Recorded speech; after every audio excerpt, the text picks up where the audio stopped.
What's going on, everybody? Welcome. Happy Thursday. As you know, on YouTube, Thursday is our favorite day of the week, and you know why. We got the big show coming on tonight. I'm excited for it. I will be on that show for those of you that love Lapeef. Let's talk. But right now, you're on the Trigger Mike Show on the best network on YouTube, on the Lapeef Network. Thank y'all for coming through. We always appreciate your patronage, and thank you for your support and continued support on this network and this show. How y'all doing today? Talk to me in the chat. How are y'all doing today? We got some stuff to talk about. Ooh, don't we? Don't we? Who watched the Breakfast Club this morning or listened to it on the radio? That was a good one. That was a good one. So greetings and thanks to everybody. Y'all trickle in. Y'all come on in. Trigger Mic is on. And it's time to get into some stuff. Salute to the viewers nationwide and international. All of our viewers in the U.S., up north, down south, southwest, midwest, West Coast, East Coast, you are welcome into the show today. You are all our brethren. Please come and be welcome. Be merry. All of our international viewers as well, we thank you. Canada, UK, Africa, New Zealand, and Australia. Those are all the places that I think I've seen data on. So we have heck of a lot of people watching all over the world. The Lapeef Network is international. The Trigger Mike Show does have international viewers. I am humbled. I am humbled by that. So I appreciate y'all coming through. Y'all saw the title for today. Y'all saw today's topic. It is loneliness is considered deadly, but we're going to talk a little bit more about Ebony K. Williams today because that lady is tripping. Boy. She just keep making news, don't she? All right. So make sure those of you who have not liked the video, go ahead and drop a like. Smash that like button right now. We got 51 people watching currently and only 17 likes. So disrespectful. We always need to be at half at least. And I always like to be above what I expect. So hit that like button right now. Get that up to 25 likes right this second. 26 really. If we're going to be better than half, go ahead and smash that like button right now. Hit that like button. Mods, please put it in the chat. Please let these people know to hit the like button and support the show. We appreciate your support in that regard. What's going on, everybody? All right, let's move on. Shout out to the sponsor, Tiege Hanley. The link is in the description for excellent skincare. For those of you who want to get things for Father's Day, as well as not just Mother's Day, but for Father's Day, that might be a good look right there. All right, 30% off your first box plus a free gift. Feel the Tiege. The link is in the description. So that might be a good Father's Day gift for you, for those of you that want to get it together. Obviously, if they watch the Lapeef Network, they've seen the commercials. So getting them a gift, if you had to think about something, that's what I would recommend. I do like when women put their men onto things. Men sometimes don't take their health that serious. All right. And that includes skin health. Yes, you do need to have healthy skin. You know, men can kind of sometimes be deficient in that area. Not all men are pretty boys and worried about their skin past, getting shaved, shaving themselves or getting their face shaved by the barber or whatnot. So, yeah, put them on. Put somebody on to some Tiege Hanley this Father's Day. That'd make a great gift. Also, if you want to support the show, you can do so by form of super chat. We always appreciate that. Super thanks or super sticker. We always appreciate your monetary support here at the Lapeef Network, and thank you for your continued support on the network. Who do we got in the chat today? Let's see. Queen Sheba, how you doing? How you doing? Welcome. King Alexander, what's going on? MS Best, welcome. Always faithful to the show. Appreciate the support. Hack, my man Jordan Landry, H-Town in the building. Damn. What did I read about Houston this morning? I forget. It was something crazy, but something crazy always going on here, right? We got serial killers on the loose, all kind of crazy stuff. Jill's Chocolate Boutique, how you doing, Sugarfoot? Dane Rose, what's going on? E. Chanel, always on the broadcast, staying faithful from front to back. Melitza, how you doing? I think you came on. Yeah, I think you came on the show the other day. You're always welcome. Please come up at your leisure. You're always welcome. Your opinion and perspective is welcomed on this show. Demetrius Carter, my man, what's going on? 455 bench presser. What's up? ABB, how you doing? You say you actually enjoyed the Breakfast Club interview. While Ebony did overtalk Envy at times, I did truly appreciate her message. Her message was bullshit. Oh my God. We got to get into it now. Today's topic. That lady, this is what is we call gaslighting, taking no accountability. She did not take accountability. She moved the goalposts and tried to change the subject. She didn't want to be the topic of conversation. She was the topic of conversation. Kept trying to change the subject. Shout out to the Breakfast Club, man. If y'all watch that or listen to that this morning, y'all got to know this is what we're talking about, man. When y'all try to correct black men in society, realize that's what's been going on for the better part of 60 years.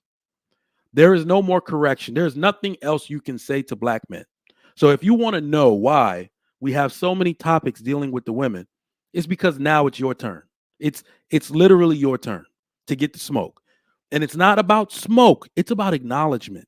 As you can see, there are several panels with women apologizing to men in general, not even just the men they are supposed to be romantically involved in. They're apologizing to their fathers, their brothers, the men that they work with, their colleagues, their acquaintances for their participation in feminism. Do you know what color woman is not represented in that group on all these panels that I see?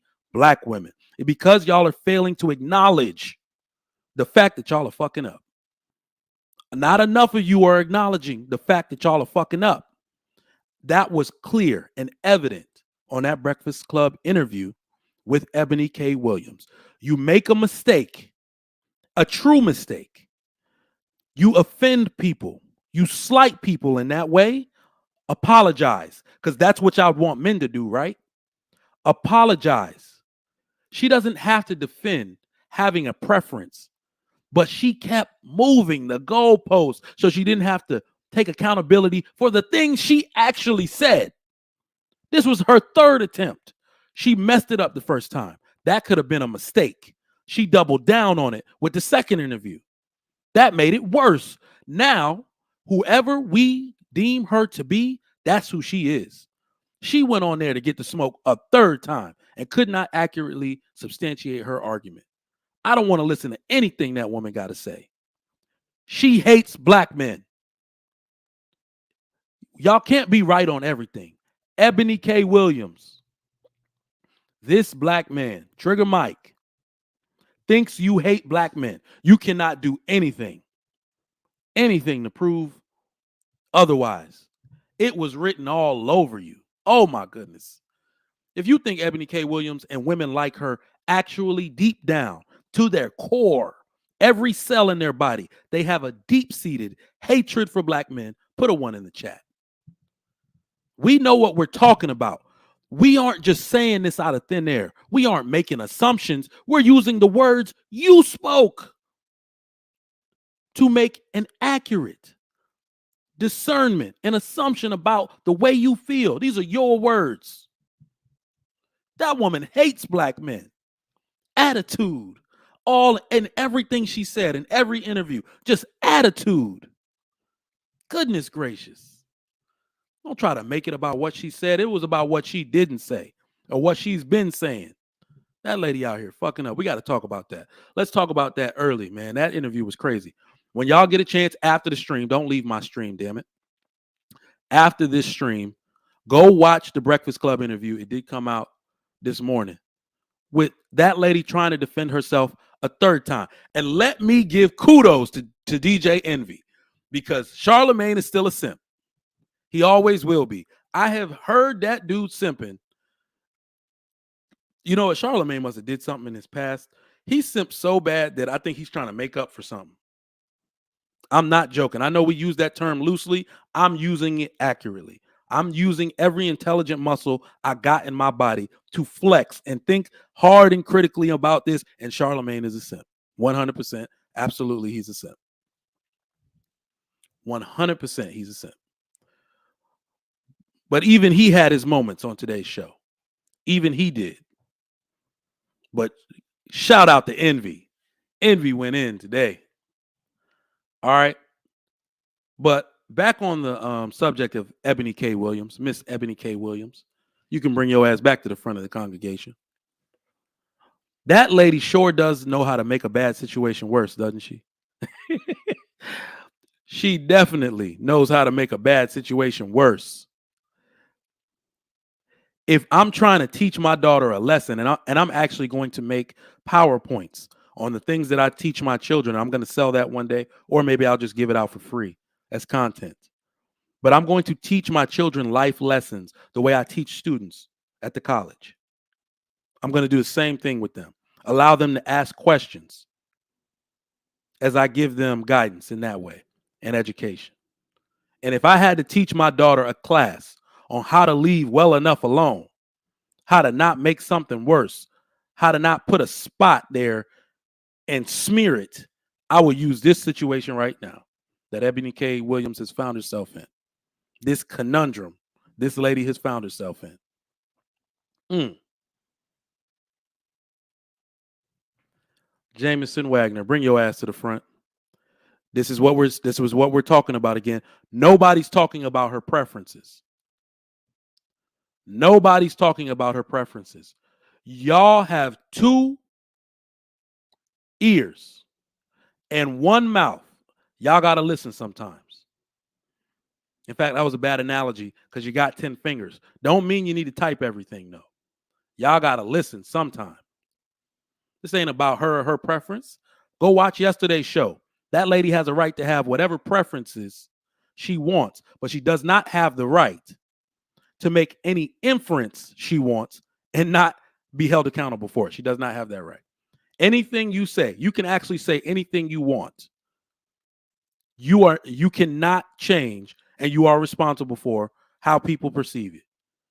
You cannot change how you came off. And she's tried 3 times to control the narrative herself, to change the narrative. And she could not change the way we perceive her. Now it's worse than ever. That's why I make the assumption and assertion, and I stand by it, that Ebony K. Williams hates black men, as most women who did not grow up with their father hate black men. Black women, rather. But yeah, DJ Envy applied full pressure today. Charlamagne's still a simp, but he had his moments. And let me just take a moment because I really gotta say this. For some reason, this was heaven sent. I have stopped listening to the Breakfast Club. And today of all days, it was just silent as I was taking my son to school. It was just silent. And I said, let me hit the radio button because I'm usually listening to Afro beats or something. And they were in the middle of this interview. And tell me why, and just in case, just from this interview alone and the times that I've listened maybe in the last 2 months, maybe once or twice, the Breakfast Club is 10 times better without Angela Yee as. I'm sorry. I'm not hating, I promise you. I'm not hating. But Angela Yee was annoying and didn't really add value to the show. She didn't. And what I mean by that is because y'all going to take that as a personal attack. She did not add value to that group. There were times that I thought that the group, meaning Charlamagne, Envy, and Angela Yee, meshed well, but it was really just the dudes. In fact, Angela Yee, it was annoying to hear her talk. What was her, that fake therapy? Oh my God. That therapy shit she would try to do. I once went on Facebook because, I was an administrator in, a mid-level manager rather, in a behavioral hospital for many years. And I was calling all my therapist friends, like, can somebody send a DM to Angela Yee and tell her she's not a therapist? The hell is this lady talking about? That lady gave the worst advice on relationships I have ever heard. And that's actually why women who go to therapy need to be very careful.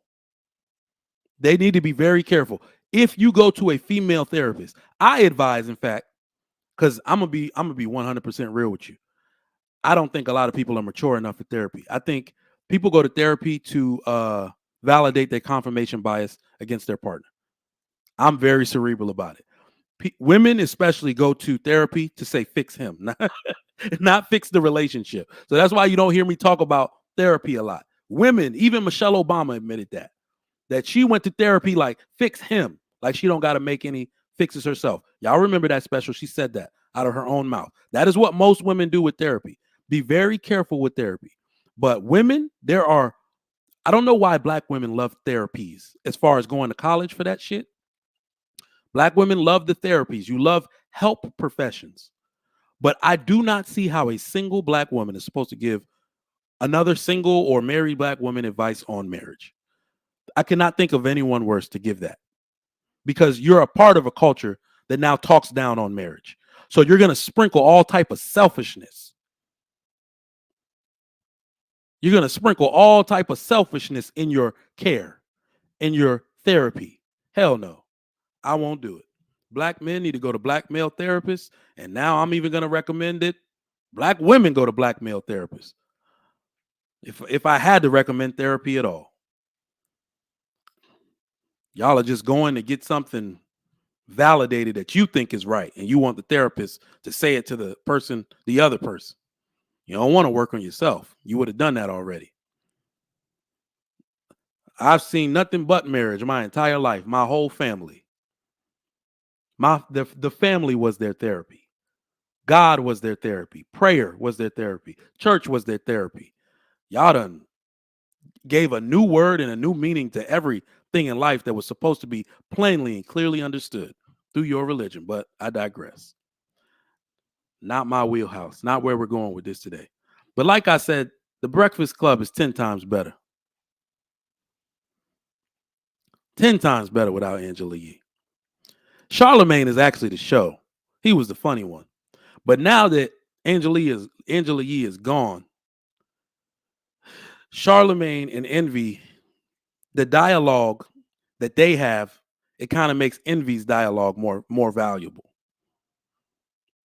And I could be biased because I'm male, but let me know what y'all think.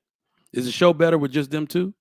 Somebody said in the chat just a second ago, have I seen her show? It's pure trash. Why would I watch a woman's show? That's what y'all don't get. A lot of y'all don't get. The reason why male everything is more popular, or we have more quality and not quantity viewers, is because everything that is considered male is considered unisex. Everything that's considered woman is for women. What the fuck would I go over there for? They talking the most not illogical, impractical shit I've ever heard of. That shit makes my balls itch to go over there and listen to a bunch of women talk. Hell no.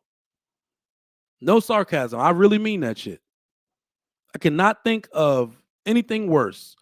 That's like getting ear graped. I don't want to hear nothing they got to say. It's usually bullshit that is all feelings and no logic. Why the hell would I want to listen to that? I ain't never listened to her show. If my wife tried to put it on the radio on a road trip, I'd turn it off. Like, we ain't listening to nothing now, to be fair. I couldn't listen to that lady when her co-hosts were two men. I cannot listen to her by herself. Hell no. But the interview that aired today with Ebony K. Williams has to have been the most masculine energy I have ever seen from DJ Envy. Because we be giving that dude hell on this show. We be giving him hell. Some of the shit he is allowed to go on, we be giving him hell. But that was the most masculine energy I have ever seen from DJ Envy. But again, one thing that interview showed is that Ebony K. Williams hates black men. You could hear it in her sarcasm, in her statements about black women versus black men, and all through the interview. You could hear it. She hates black men. Everything that she was talking about was an attempt to elevate black women over black men. She keeps going back to this thing where she wants to talk about the black community, but she will only talk about the accomplishments that black women make, a very small group make, and she will just tear down whatever black men aren't doing. It's the oldest radical feminist trick in the book, done by women who hate black men. She still took digs at black men by trying to elevate black women over us. They do it all the time. She mentioned how much black women buy homes, how much more they buy homes than black men. Let me tell y'all something and debunk these myths. Most men will never consider buying a home without a family to put in it. A primary residence, if I'm not mistaken, 14% of black women own homes as their primary residence versus 9% of black men. A 5% difference. Good job. Black men will own homes as investment properties, and those properties are owned by the working class, by bus drivers. I never in my life, let me explain this to you logically. I never in my life, I would not have considered, if I was not married, buying a home because my job prospects, my career prospects were dependent upon me being able to move and get out quick.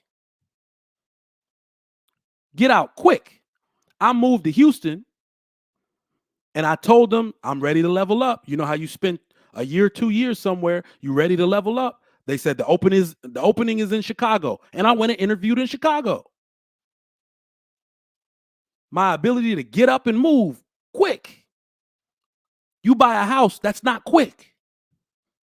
In fact, if you can't sell it fast enough, it takes away your ability to get the job wherever else you're going. Men do not think about buying a home, especially a single family home, without a family to put in it. Stop using this. Well, black women buy homes. Sometimes that shit is a bad investment. Did you ever think about that? How much y'all complain? Y'all can't fix shit in the house. Some of y'all should be renting. You should be able to call maintenance on the hotline. And you ain't got to pay nothing extra. Some of y'all should be doing that. A single family home, a condo, should not be most of y'all primary residence because you can't fix shit in it. You complain when the wall is leaking. Everything out of warranty, but you want to call and act like somebody's supposed to give you your money back for something. It's your house. You got to pay for it. You hear that logic I just gave? This is why most men will not own houses as their primary residence unless they have a family to put in it. This is true. Gregory Scotland says, Trigger Mike, more black men have realized that when many black women speak of community, they mean the women and children. Come on, man. That is dope. That is true. A former Lapeef alumni pushed that idea under Save the Community. That is very true. Golly. Thank you for the facts, man. That is very true. You know what? Let me actually let me just go ahead and say it. That was education for me. It's a hard pill to swallow. It is. But damn, that was real facts. That was education for me. That is exactly what they mean. And the only reason they want it that way is so they can control the men. If they do have a man in their life, they want to control him. Not in my house, goddammit. But anyway, Ebony K. Williams moved the goalpost so many times in that interview and tried to make the narrative about blacks being a permanent underclass. Like, god damn, lady, you can't do that. You're trying to use the plight of all black people. This is what I wanted to correct. And this is why I'm talking about this so long, even though we talked about this yesterday. The link is in the chat for those of y'all that want to come up. Stop talking about blacks being an underclass. All women right now, this is why women cannot lead.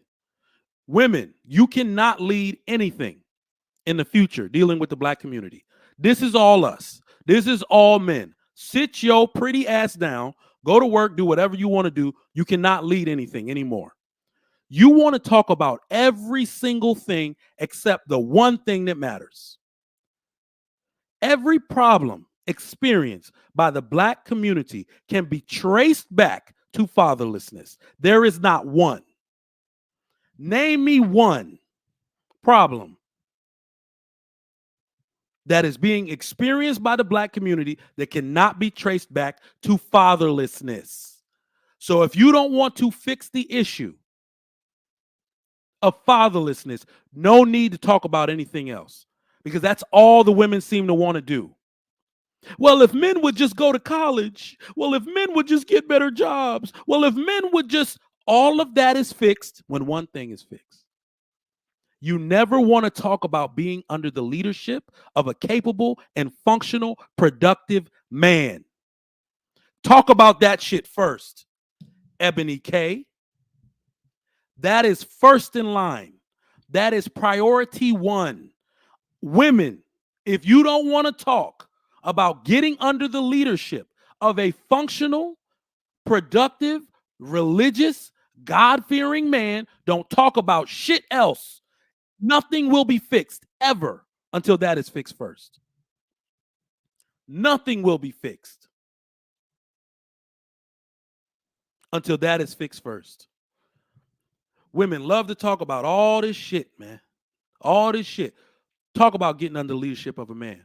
Priority one. Family is the answer. You want to talk about the community as if it is a group of individuals. And if you were referring to the dictionary, you might be correct. But I will challenge the dictionary. I will challenge that. Smart people can recall and recite information and ideas. Intelligent people challenge information and ideas. Feel free to quote that. That's all me, by the way. I'm challenging that.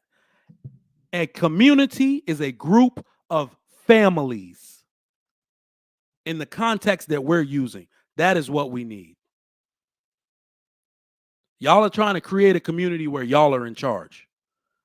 If you've listened to my show long enough, you know, if you marry a man like me, you better sit your pretty ass down. You ain't in charge of shit. I run this. Sit there, look pretty with the ring. I got you. We got this. I'm going to treat you right. Don't get me wrong.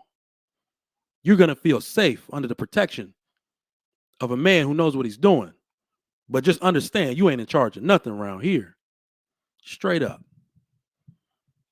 Y'all afraid of men like y'all are afraid of men like that if we really want to be honest. Because I don't give a damn how much money you got. I'll have Ebony K. Williams calling me daddy. Y'all tripping. I don't give a damn how much money you got. That is not my value. It's probably last on the list. In other news, let's talk about the topic a little bit today. Let's talk about the topic just a little bit. So, if you looked at the title of the topic for today is Loneliness is an Epidemic. Loneliness is an epidemic. Oh boy, I told y'all ass. I told y'all. There is a new public health epidemic. Loneliness. I couldn't believe it. And I want to take a moment to troll all my listeners and the entire chat. I want to take a moment to troll all y'all ass. I told y'all ass. Been telling y'all. Companionship is natural. I'm single by choice. No, the fuck you not. No, the fuck you are not. I told you marriage was necessary. Ooh, I told you. But let me tell y'all something. Loneliness has been said. I dove deep into the study. And who brought this out? Because y'all love to challenge things when they come out. My man Greatness to Work says, TikTok proves you are right. That is a fact. Y'all got too much time on y'all hands. But we've known loneliness has been an issue. Those of you that have common sense and exercise it properly know that loneliness can be an issue. But let's talk about it. These are the words of the Surgeon General.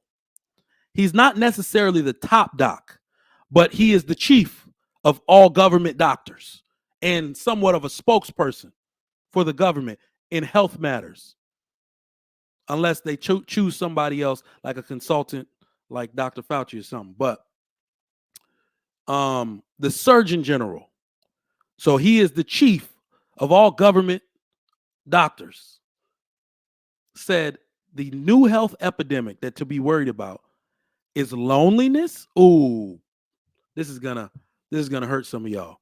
It supposedly has negative effects on your mental health, as we know, depression and some other things there.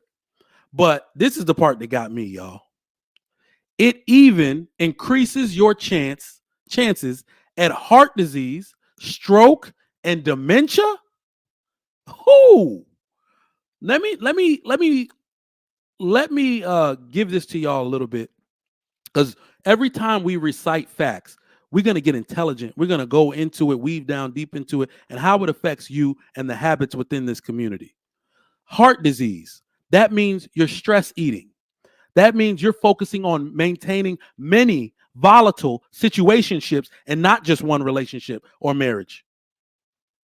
So you're stress eating. Heart disease, when you are alone, looking out for yourself with no one to guide you, no one to look good for, or anything like that. No one to say, hey, maybe we'll try this lifestyle. Your lifestyle is going to be more irresponsible.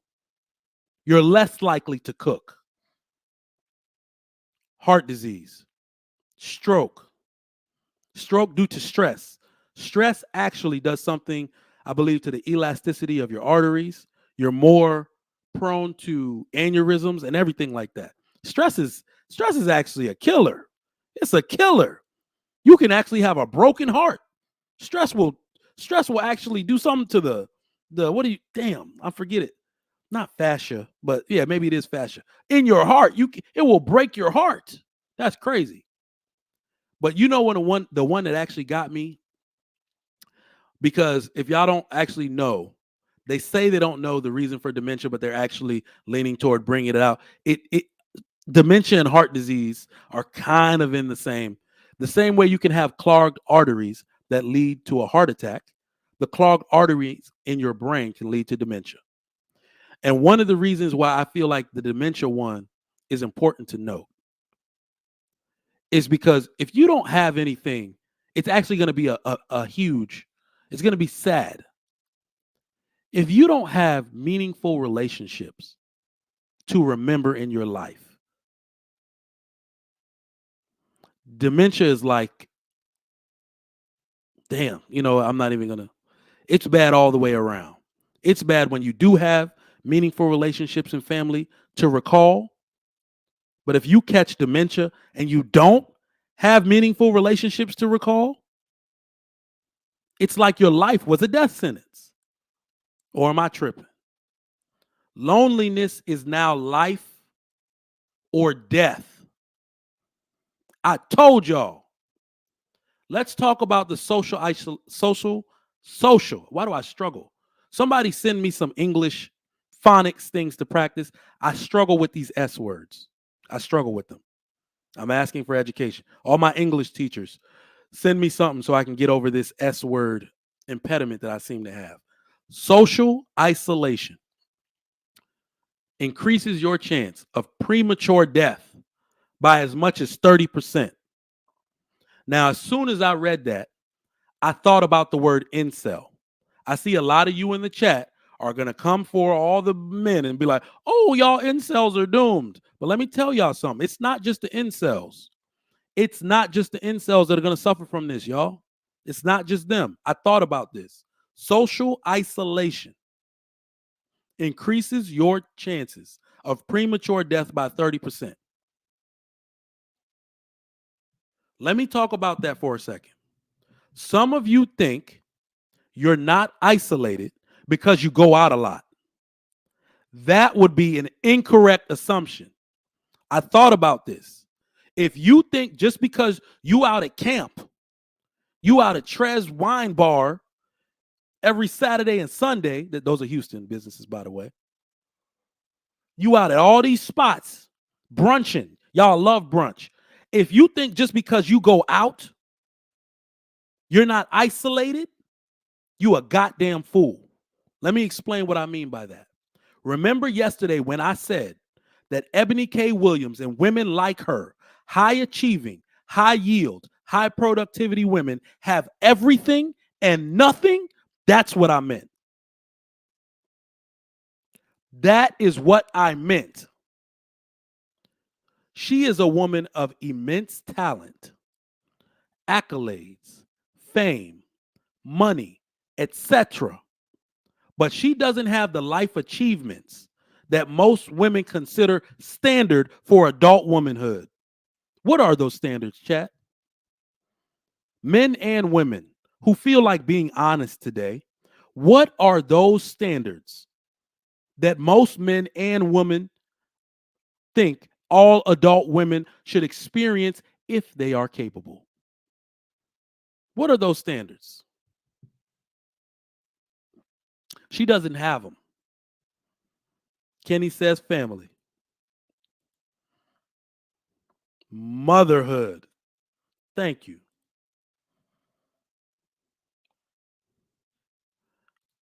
There you go. Marriage and children. Black Gold, appreciate that. Those are standard. Victor Johnson, marriage, kids. Most women in the world are married with children. Standard for adult womanhood if you are able to do so. Don't gaslight this shit with the, well, all women ain't. Yeah, I don't. Most women in the world that are capable of doing it are married with children.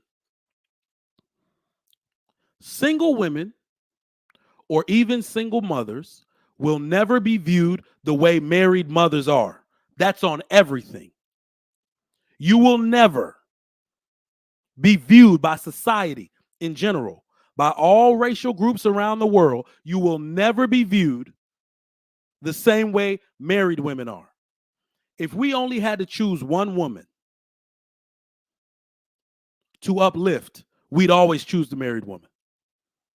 Always. The shining pillar of every ethnic group and community is the married man or a married woman. You cannot stand against them the way they did things. Just being a single person who achieved. It's not enough. Anybody can do that for real, for real. I got the time to do it. Whether you're single or worse, single with children, nah. They're going to prop that married person up. That person is multifaceted. That person can multitask. Look at all they've achieved. Look at all they will pass on into this world. We will always uplift the married woman over you. Sorry, I know that hurts some of y'all feelings. Look at the gaslighting here. Money Muse is back at it again. How is married black women viewed versus single? I'm confused. Well, I just gave you the answer. If y'all don't understand what I'm saying about this isolation stuff, I see y'all in the back. I'm going to bring y'all up in a second. Face Maddox Inc. Go ahead, cam up real quick so I know it's you. This might be your first time on the show. Just want to make sure you're a real person. All right, so I'm gonna play a video. And if you don't understand what I mean about having everything and nothing and being alone in this world, and even though you're not isolated, or being around people and going out is not being isolated, I'm gonna show you what I mean. Stay tuned. To feel the vibe. I ain't stressing today. Yo, I ain't stressing today. You negative.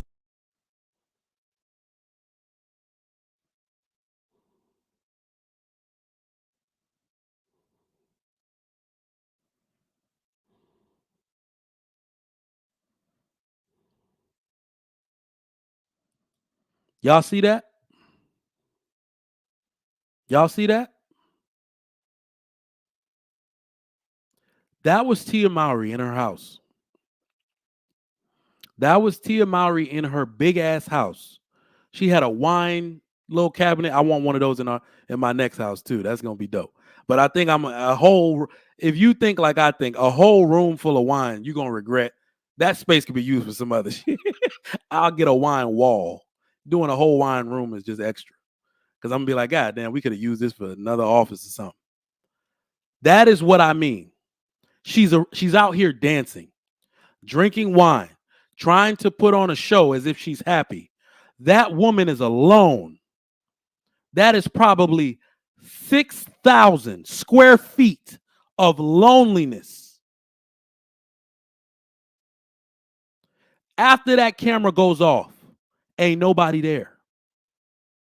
Her children go to school and or are with their father. When you want to have real discussions about what you're feeling and how things are affecting you, ain't no man there no more. That is what loneliness looks like.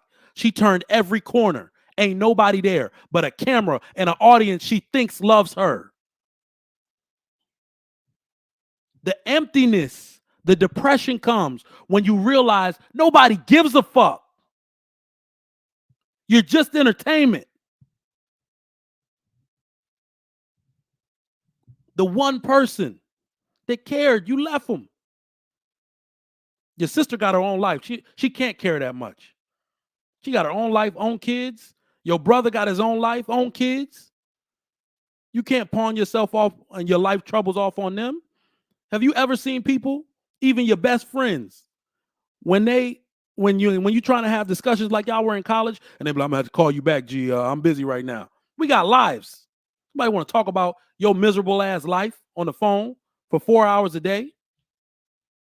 All right, y'all. Let me bring the panel up. What's going on, fellas? Hey, how you doing? Hey, I'm chilling, man. I just wanted to ask you a question real quick. When you talk about like the man running everything, does the woman at least get a say so and stuff? Because some men be like their opinion doesn't matter or anything like that. I'm not that dude. I'm not that dude. What I mean, so basically what I mean is that when a woman submits to a man, she ultimately does so in the fact that he has the final say. She will not do anything that could bring catastrophic harm to the family without involving her husband first. Even anytime she's apprehensive about what the decisions she does make, she runs it by her husband anyway. So that is really what I'm saying. So if I ever come across like that on this panel, I'll tell you I am definitely the man that makes my wife feel valued, right?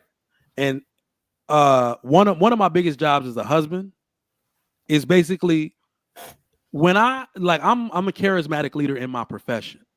So when I'm presenting an idea or saying we're going to do something, I absolutely want our input because it's going to affect our kids.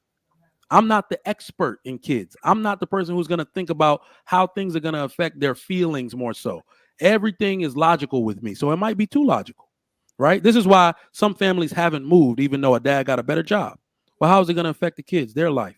You tell me, because I'm not thinking about that. That's the type of stuff, we'll do more on the realistic end.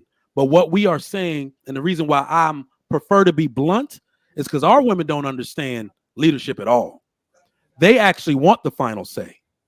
They think that responsibility in that end is somewhat shared. But the funny part about it, and the reason it's all cap, is because they never want the blame that comes with it. They want the man to take all that part. So one of the easiest ways to understand it is if a man is actually going to take blame for everything, it just means he's ultimately in charge. Right. Now here's my thing about it is when I talk about like red pill spaces, one thing that's a black man, I do believe that if a black man is going to be the leader of everything that goes wrong in the black community would be the black man's fault if he really believes in being a leader. See, some of these dudes say they believe in being the leader, but when something goes wrong, they don't want to take responsibility. And see, I've just recently got to the point of understanding these things. And I told my wife, listen, I want to take leadership. I've been married for about 13 or something like that years. I can't remember off the top of my head. But I told her, look, I'm ready to step up and take responsibility for everything that goes wrong as far as leading the family. But see, as a person who was younger, I kind of didn't understand that. But there's a lot of men out here, and especially in the black manosphere, that I'm kind of critical of these dudes because these Negroes will talk smack about black women, right? But don't want to take responsibility for anything that goes wrong in the black community. And I believe that this is what older people in my family always told me, that when the team loses, it's the coach's fault, no matter what. When the team wins, the team did a good job. So I'm just saying that, I'm glad you said that you're willing to take responsibility because most of these guys out here will badmouth black women real bad, but then don't want to take responsibility for anything that black men do wrong.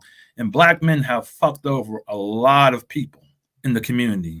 Not all. Yeah. But I will say this. So this is sort of stemming from the conversation we were having yesterday. Especially when as it pertains to some of the complaints from black men or black women, I don't argue blindly with anybody anymore. I want to know what type of black man or black woman you're talking about, because a lot of these people, the problems that they're talking about, they brought on themselves. As it pertains to women, what type of black man do you like? I think a lot of women, when they talk trash about black men, they're actually telling on themselves, right? And we can look at their baby fathers as proof.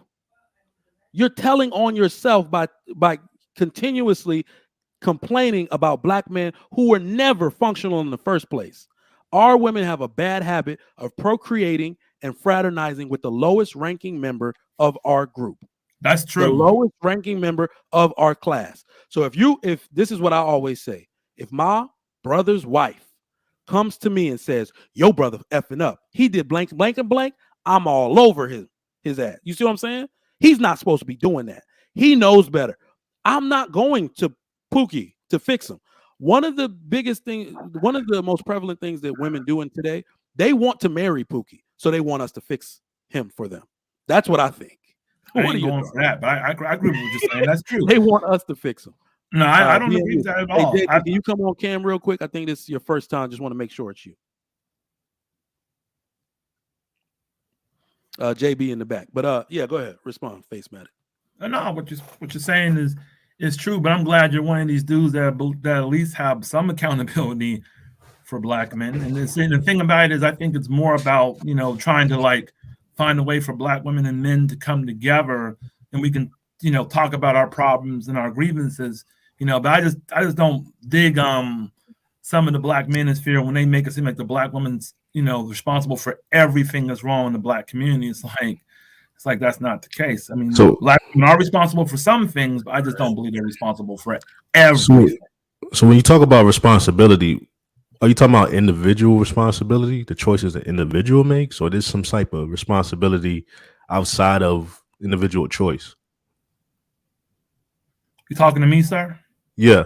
Oh, well, in general, I'm saying that there are some problems that black men have, and there are some problems that black women have, and I'm just saying that it's not fair to blame either sex. Like even with the women, when the women say, "Well, black men are the whole problem," it's like, nah, it's a problem in general. Yeah, but like when you speak in general, you're not making a distinction between the problems these women have faced in relationships with the men in their local area versus everybody else. There are black men who are doing very well. Why do they have to constantly hear your gripes about men you chose to lay down with, men you chose to be in relationships with? That's not what I'm saying, sir. I wasn't talking about those sort of things. Now, on an individual level, if you lay down with a dude who's a bum and a loser, that's on you. I agree. There's no argument there. It's not an individual thing, though. It's a plethora of black women doing that. It's an epidemic of black women. Yeah, that is. It's not a. That's true. Unfortunately, that's true. No. When I speak about individual, I'm talking about like the choices each person makes.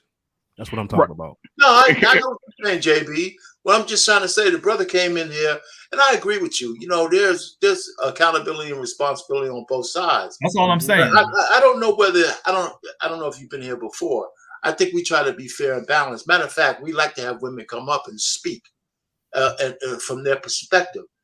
But brothers have a tendency to, when they come off like the way you did, I don't want to have any animosity against you, to almost sound like absolving women of their bad choices. No. So because men have, a lot of men, not talking about the guys in Red Pill Rage, because that's what I think you're talking about, the Red Pill Rage guys. Women. That's not what's happening over here. No, I wasn't saying like it was. I was never saying that that's what's happening over here. I was just sharing an opinion of stuff I've heard in the ministry in general. I'm not saying anything's happening over here. Because you are correct. But what I'm trying to say is a premise that we're starting off with, based on the topic of the show right now. Like, for example, everything you just said doesn't apply to that misandrous chick, Ebony K. Williams, right? And she's a misandrist, period. And then the lonely women, right? The ones like let's just say Taraji B. Henson, for example, right? She's the thumbnail. She was on the air crying because she wasted her life away. Now she's a multi-millionaire and she's lonely as hell. Whose fault is that? That's not the black man's fault. Nope. That's her deal. I'm just saying.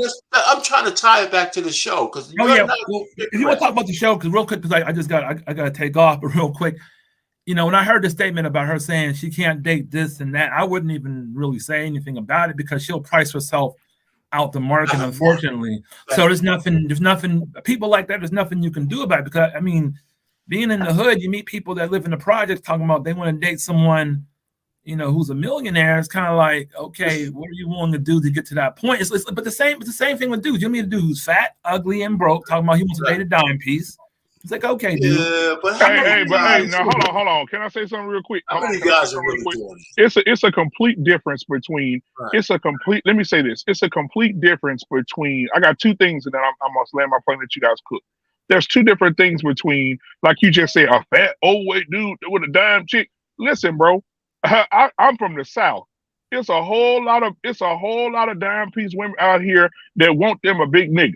I don't give a damn what you say. And if you go out into the streets, Atlanta, Louisiana, Mississippi, all the southern states, you'll see a lot of fine chicks rolling up in big trucks with these big dudes. But it ain't like that. Men are visual. Women are emotional.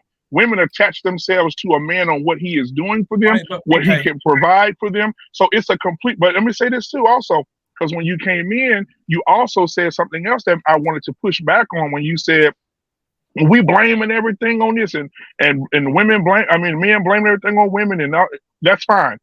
But are we prepared? This is my question for you.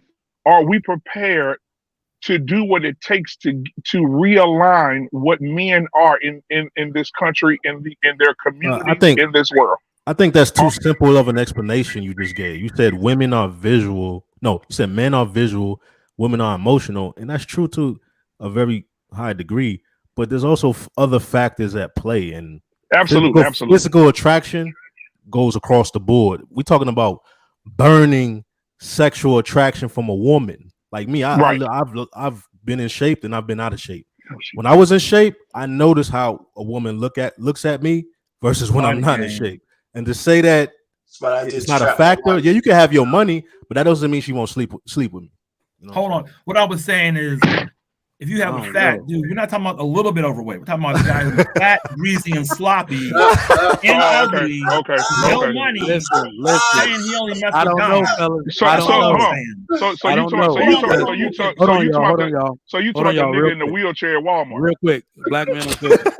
So the older you get, you do realize how much emotions play. I'm like JB just said, I've been very in shape. So I'm 6 feet tall, chocolate, hairline somewhat intact. All right. You see what I'm saying? And I could pull them off the strength of that, but not only my game is tight, I understand the nature of women. So remember, we always say, get her mind and the body follows. Oh, you I do. speak extremely well. I will get that body, this big ass nigga will get that body to follow, right? And I'm way better at that now than I was in the past. So, you know, we got to watch how we speak because we say all this stuff all the time. We got to make sure, you know. Yeah, you got to put the charisma into communication.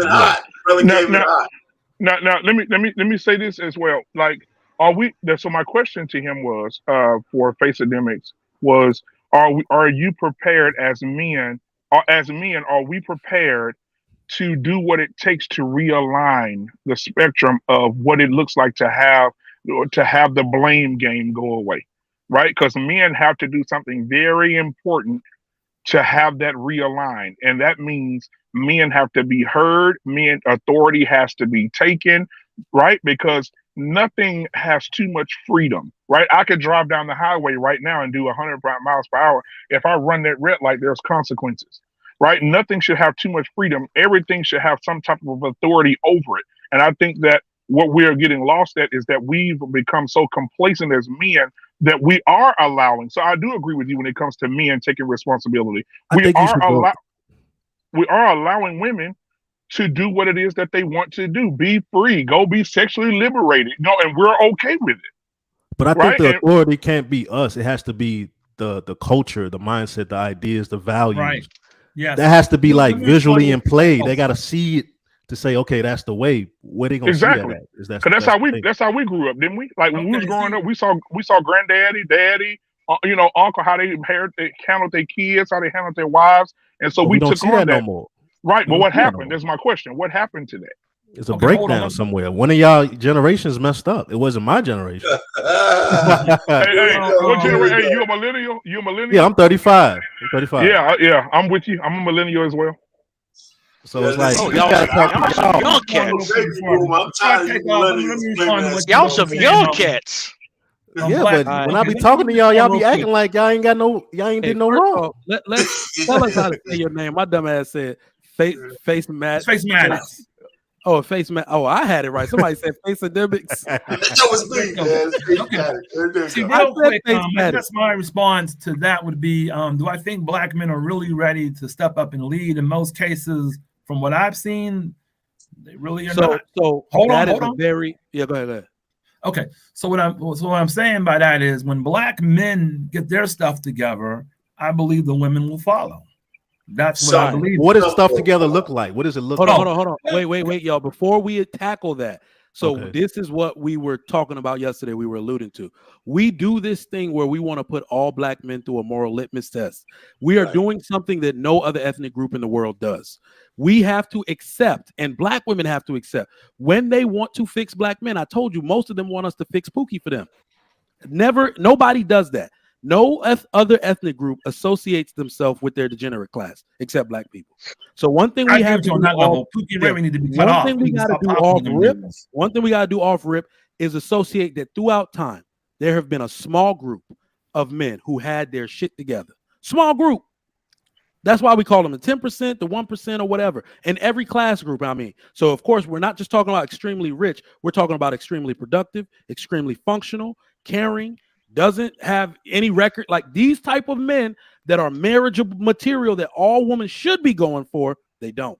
They try. And remember, they remove shame out of it. They remove the father's choice out of it to be able to pick for themselves. That's why they find themselves in the conundrum they have today. I got a question. I got a question for you. Oh, go ahead. Y'all go ahead. My bad.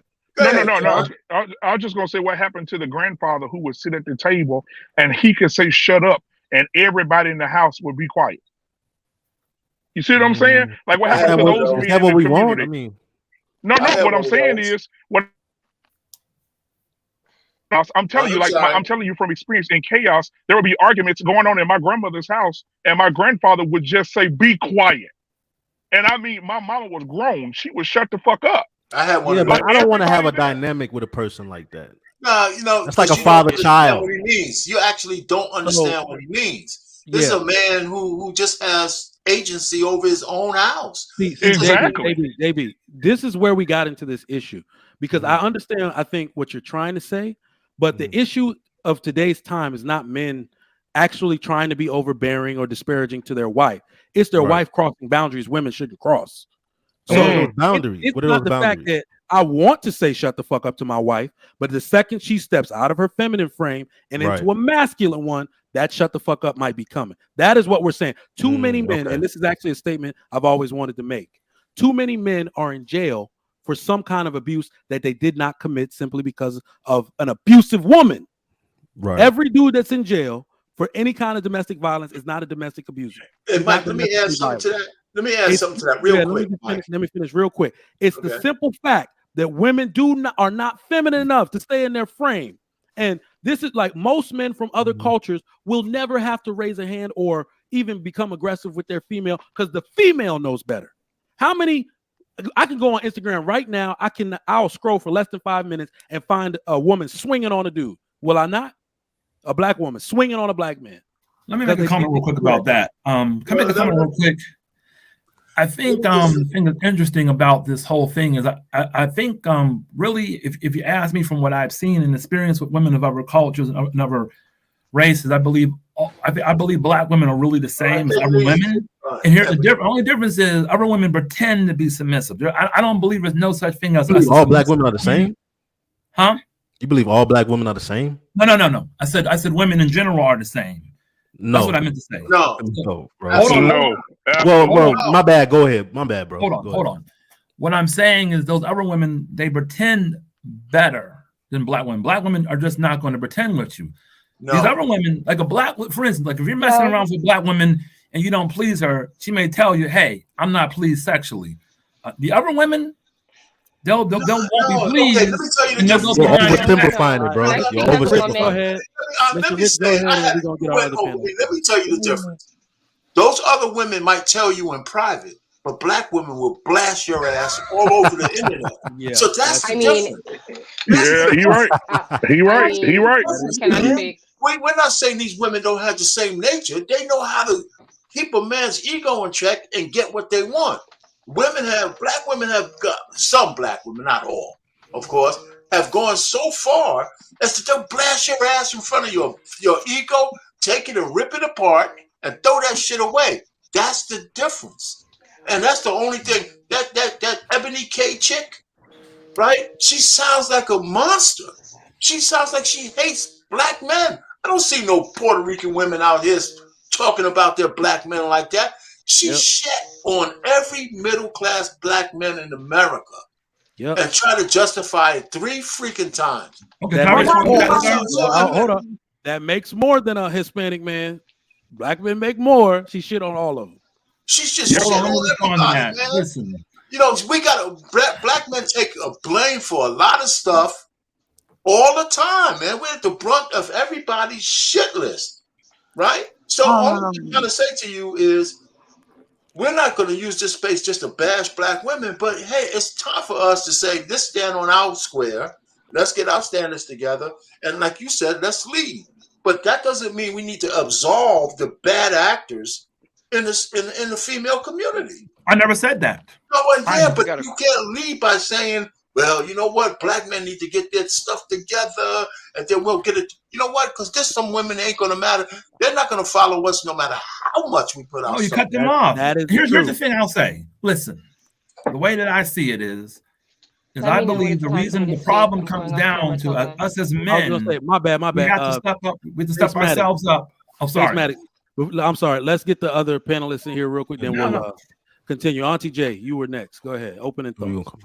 Good morning, Mike, and shout out to the panel and the chat. Are you talking about black men being lonely, or you talking about what are you talking about? No, we are talking about loneliness, but yeah, opening thoughts. What are your thoughts about loneliness? The black man. This is just my opinion. The black man has to regain his blackness or something, because his blackness. My Lord. Or pick his balls back up that he dropped somewhere back there. I see it so much. Like, it's no way that I, as a female, should be running a relationship. No way at all. Auntie, how we pick our balls back up? Yeah, how come on, I want to see how you did that. I'm telling you what I did. I ran everything. I told him what to do. And so I didn't want a guy like that, because that's just too yes. And don't we want to say yes, not on every damn thing? Well, you picked a beta. So, but who's responsible for that? Black women. Black women raised black men to be responsible. Here we go. That right there, that aspect right there, that comes from a woman. That comes from being raised a certain way by a woman. Your mama raising you. No, it comes from happy wife, happy life. Do you want to be right, or do you want to be married? Your mama raised you that way because that's how she want to be treated. Yeah. My mama didn't respond to this. Right. At all. I'm gonna go next. All right, go ahead. Let's get Black Beauty in there. I didn't even get to say all that I had to say. I know she's not finished yet. Auntie J. My bad. After Go Auntie ahead. J, I'll go. Thank you, Jay. So I just want to say, And I I love that think we yellow. need to It's very beautiful on you. That mustard color. thank you, and Very I like pretty. that sky blue, baby. Yeah. Mwah. Can y'all have What the y'all, hell just happened here? What is yeah, this? y'all What is, sister circle meeting? I'm giving respect to my elders. That's what just happened. Are you I not know, used I to know. Go that? ahead. So I think men need to. I can't tell a man what he needs to do. Only thing I'm suggesting is pick the balls back up. Start taking control of the situation. Learn how to approach Absolutely. But you guys are complicit in this. women no more. They go on Instagram You and guys are look. complicit. That I will agree All right, with. Auntie J, question for you. Auntie J, right. question for you. If Uh, you had to choose one thing that is the greatest contributing factor to the men that you're talking about not having balls or not being able to pick them up, what would you choose? I like the man with his balls. That's not what I asked. Yes, what's the Who is the most? What factor is the most responsible for these men that cannot pick their balls back up? The Auntie, you want me strong to black answer? woman. Yeah, the thought women king. black booty. Black. I said black booty. My I bad. The bet you homie. better not in this motherfucker. The I homie. know I be doing them squats. I know I be working out. But black booty, I Oh, thought you that was respected a me good more one. than that. That was a Mike. good one. Black I thought you booty. That respected me was more a than good that. one. Sugar Mike. Sugar Mike. Oh God, what happened? Hope I your gotta wife not write watching that this down. stream. Hope Oh your wife not God. watching this stream. Come on now. Oh shit! All right. My bad. My bad. My bad. You about Go you ahead, about to lose some weight, Trigger Black Mike. booty. Black booty. Your turn. go ahead. Oh He man. said what he said. The blue made him say it. The sky blue, Listen, like the baby blue. It's not here now. Let me turn this fan on. Go ahead. Opening thoughts, Black Beauty. Sugar Mike. Um, listen, I missed you the other day when I came on and I saw that Chaotic was running your panel. Please don't ever do that again. Please. Sugar Mike, trust me. So what I wanted to say is this. See, and just allow me to go off for a minute because it's been a while since I've gone off with you wonderful people, right? Oh my God. Oh yes, Can I go you're on? God. Black woman, you're God. So what I would like to tell you There's the is problem. what I would like to, All right, and let's let it please go. silence your microphone as I speak. Thank you. I'm asking nicely. Ooh. Yes, my Yes, queen. goddess. Yes, Right? Now, Yes. what I'm saying Oromosa, specifically, Baba. and I have a problem Oshu, with that. Uh-oh, Oshunade, black. Uh-oh, No, black. no, You're Oshunade, being All right, active y'all. One now. mic. Osh, One LOL. mic. no, no, you can't. One mic. Oshunade. Let it go. Let it go. You can't let our women talk to us like that. No, you guys gotta stop, please. You can't let Now, our listen women. to me now. That's This why is we what I have want this to say. subject. The Now, women chill shouldn't talk now. to us. Mr. Ekene, I have a lot of respect for you, but now I would like to say what I'd Please, like. please, please keep it like that. And I respect you a lot, but you Exactly. cannot But you gotta disrespect. have Mr. Ikani. Also, I have to tell you this just by watching you the last couple days. We're on YouTube. This Yeah, gotta be fun. So we gotta lighten it up, I right? know, We I gotta know, have I fun. know, but people are Dude, watching. I gotta Kids come are in here watching. fiery. We Kids gotta are have watching. fun, sir. So get right, into you your got YouTube character, and she can't right? talk to And you chill that now. way. Get into your YouTube character and chill. So what I'm saying specifically is I feel like this, and you know what? It's forget feel. This is what it is. The level of compliance that you all are speaking about on this show right here, and I do find, I've been watching Tia, I follow her, and I do find her videos to be cringe. That's another conversation. It's part of this conversation, but that's not my main point. Compliance that you all require, you won't be able to get that level of compliance if you're not able to provide a certain level of provision. And I feel like this is why it's really not a it's really not a matter of a woman judging you. It's a matter of creating an environment where a woman can feel feminine and be in her feminine at all times. Now, if you're saying you do that for your wife and your girlfriend and or girlfriend, great and good for you. But what I find in our community is what we've gotten into the cycle of doing is blaming Black women for things that are, quite frankly, it's just not my problem. As far as I'm concerned, my job is to take care of my health, walk every day, get my 10,000 steps, go into that gym, work on my body, drink water all day, steam every month, job as a woman to give you a nice environment to come home to where you can be relaxed, for me to be looking good when you come home, to be relaxed, for me to be in my feminine state at all times. And unfortunately, that takes a lot of preparation. Let me run down a day for you in the life, right? You get up, You and your wife get up, you both work. Even if she's working from home, there are benefits to working from home. But even if she's working from home, if she's working like how I work, 8 to 6, scrum mastering all fucking day, it really might kind of be difficult for her to take a couple minutes out of that day, especially when you're working with your team all day, to put her hair in some rollers. It might be kind of difficult. It might just be kind of difficult. May need you to send her to the salon, right? Because she doesn't have the time to maybe do it for herself because of the energy that she's putting in, whether she's working from home or not. There are other things that women need as well. We also need to feel like we're learning from you and we're growing from you. If you are a man that doesn't have a skill set that can translate into, what I'm doing or what I perceive, because we're at an age now where we're pretty much not going to go back and restart, right? So if you don't have a skill set that I can benefit from and learn from, I don't really know what am I really going to gain. So I feel like there's no real environment in our community. There's no real environment in our community for us to be feminine. There is no so Black Beauty. All right, I knew y'all were gonna swarm. Hold on, y'all. Hold on, Hold on, because what I see with my girlfriends, and one of my two best friends, one is a girl from Chicago, white girl. She moved back to Germany, repatriated with her grandfather's passport in 2016. And then another girl that I went to middle school and high school with, Japanese girl that like my family loved her. Literally, we were together every day. I even have her on my IG.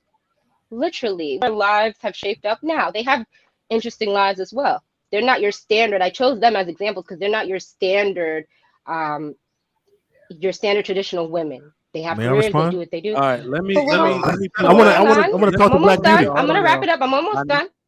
But what I find is that when you get to their homes, there's just a certain level of support that they have from their husbands, and allows them to kind of put their feet up and be unbothered.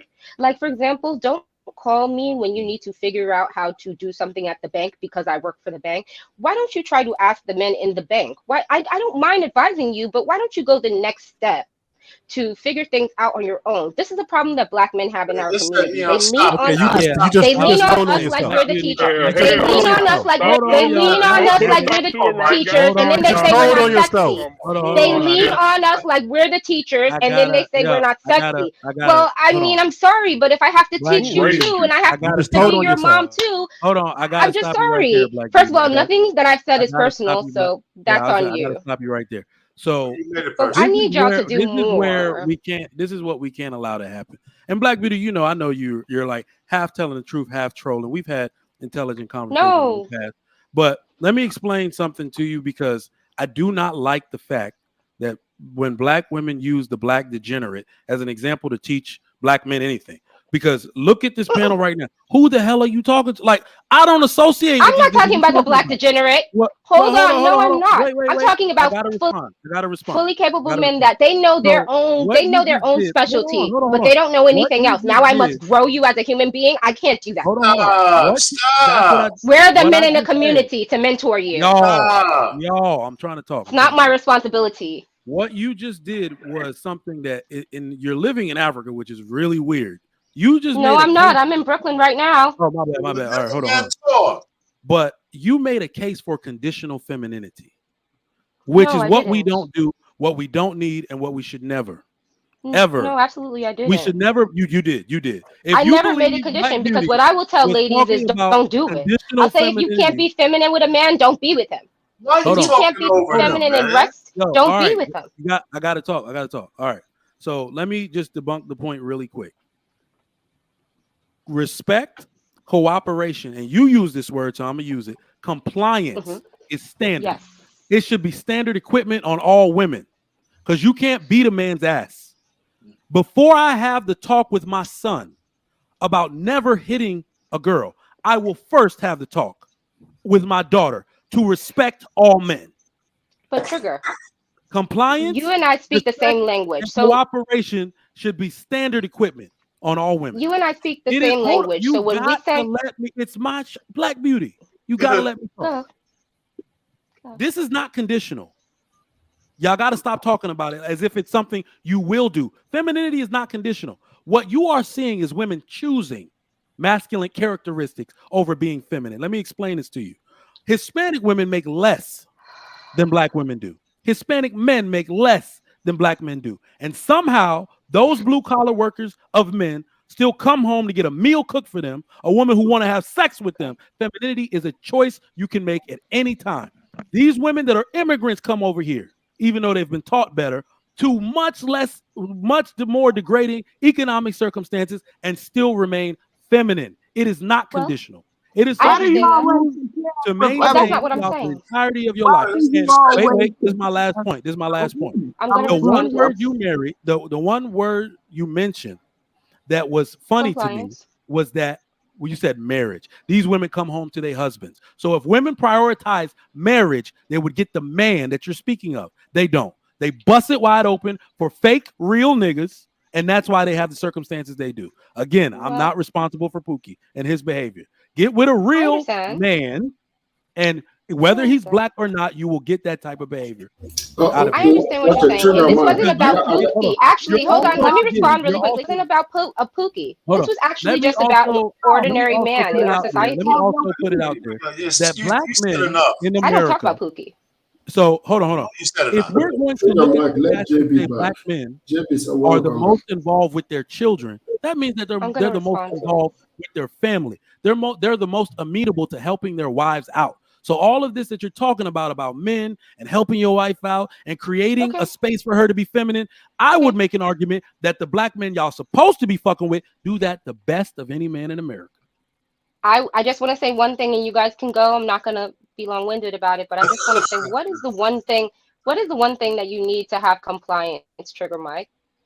You should know this. What is the one thing that you really need to have compliance, right? A set Will, Connection. and you a make set. the Hold choice. on.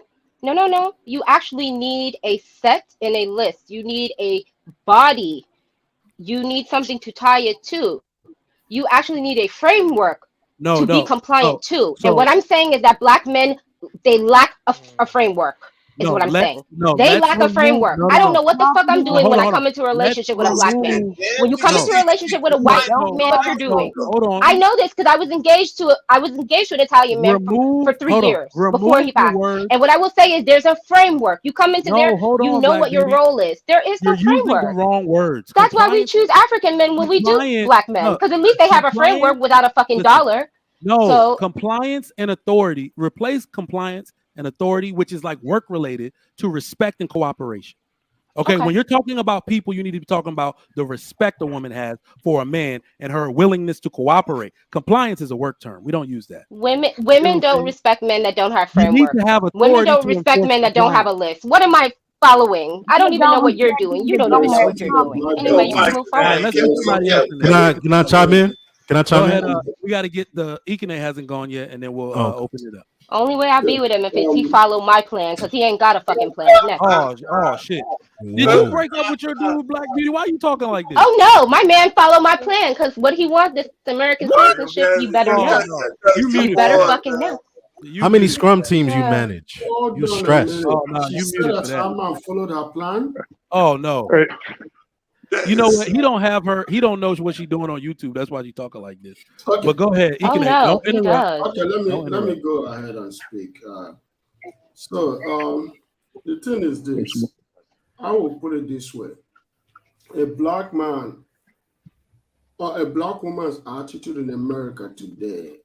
I'm going to say something that might be controversial, but I hope you guys understand. A black woman's attitude in America today is the fault of a black man. And the reason why it is like this is because a black man never straightened his woman. Every society laid plan. I'm going to agree with Black Beauty on that. Every society, every man in every society that I know of, except from the Western Hemisphere, every society, both the white people, set plan. They set plan that their women follow. And they make sure that their women abide by those plans. But the thing is this, in America, I understand the history of the black man and the black woman and interference of the black man. But today, the black man has to set that plan. A white man cannot easily interfere in your relationship today with your woman like he did 100 and something years ago. You have to lay that plan. She must follow that plan. Today is being done psychological because 67% of black women are not married is because of the consequences of them not following a black man. But they don't know that because it's a psychological plan that a black man has set. That's something that is not verbal, non-verbal plan. But now you have to make it verbal. You have to set it. You have to bring it into the culture. You have to let her know that except you become feminine in everything, unconditional, then I'm going to marry you. And then I'm going to keep you married if you maintain it. The moment you make it conditional is the moment you are out. You have to set a culture that every black man in this country has to follow. The problem in America is because everything now in the black community is now individualized, and the women love it. I haven't seen a woman in America that doesn't like individualization. They don't like culture. They want it to be individualized so that way she can do her thing. No, you have to start speaking out. Speak out and let her know that until you become what I want you to become, then I'm going to grant you that ring and I can take it away from you anytime. I agree with you. You cannot let a woman dictate to you how to run your family. I agree. She comes into your family and she abides by your rules, and then she implements your rules to your kids. That's it. No negotiation. And another thing before I get off the mic, you have to let her understand that you got her back, because one thing that women, I've listened to programs since yesterday and 2 days ago because of this Lady K thing. One thing that a lot of women have spoken with and it sank into me, and I agree with them, is that the men have to always provide that provision. And protection, you can provide that. There is no protection. Is psychological. It's a man's default. Every man will provide protection, but you still got to provide provision. You can't be pokey. Even if you don't make that money, go make it legally. Okay. You have to go out there and you have to make that money legally and bring it back, even if she's making more than you. So yesterday while I was out, I stopped to get a little oatmeal thing from my spot. It was like a bunch of Hispanic men. Obviously, this is Houston, and like a group of 10 black men jumping off a work truck. And their little, what do you call it? Neon vest, chartreuse. Mm-hmm. Is that what that color is? Yeah. Chartreuse vest.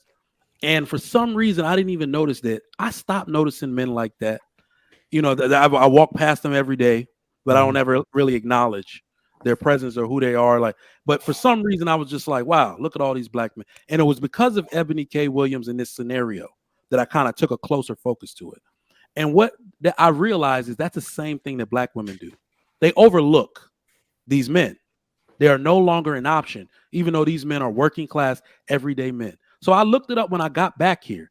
87% of black men that are working age are employed. Not just looking for a job, not seeking a job, are employed. Now that's lower because it's like 91% with whites, but 87%, or was it 87% are employed. So when they say provision, you got to think about what they are actually talking about.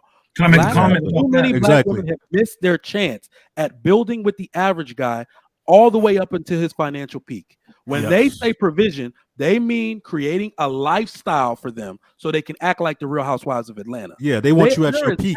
A black American man, even says so in the stats, is 100% capable and a good partner to build a life with. Black women have spun that into saying they need more than the average to start with. Nobody on the face of this earth starts with more than average. Hold on, wait. In America, this is your best chance at becoming above average. It's starting with American men. We know all over the world, some men work a quarter of the year, a half a year, or whatever. This is the best place. We work all year. Our opportunities are plentiful. If I lost my job, I can go get another one. Right. Exactly, So I right. think we cannot play into that narrative that, oh, men don't provide. No, no, no, no. We don't provide the Real Housewife of Atlanta lifestyle So right away that you want. That's so what Hey, I no Sugar think. Mike, Exactly. no can you powder Because a Sugar lot of room. Mike, can these you women email are So that to no me? material. powder Sugar room. Mike, can you email that article to me, brother? blackmenunfiltered@gmail.com, bro. I would love Yeah, to I would love to read that, bro. Please. The Can I which make a one? response real quick? So Trigger Mike, yeah. I want Yeah, to go ahead. respond to Black no Beauty. powder room. Say No that again. power. So you're saying I can't get a powder room? I need a room where I can get dressed, See, you're You know what? sit down, Let and me materialistic. say this, relax. Black. Let me I say this hate to that. Black Beauty right now because this is actually very important. Me and my wife are going to be on our once this damn interest rate goes down, we are going to be on our second home. This is our first home that I'm Mhm, sitting in having the show in right now. So that means that mhm. what now I'm 36 now. In the next maybe 2 years, we'll be buying this home. I'll be 38, 39 years old. She can get the goddamn powder room. In fact, I'm gonna get to her the powder room before most of my peers get one. You see what I'm saying? So she's been with Mhm. me since I was 26, yeah, a little bit when I was 23, going on 24, and then since I was 26, 27 years old, she's been right here. So How old are you she now? gets the How powder long room have you been married, Trigger Mike? How long you been 36. married? almost 5 years. Yeah, oh, Okay. Those 5 years. women Okay. get the powder room, Black Beauty. It took Those five women get the years. Mhm. powder room. Can't wait Okay. that long. Can't wait that long. You know.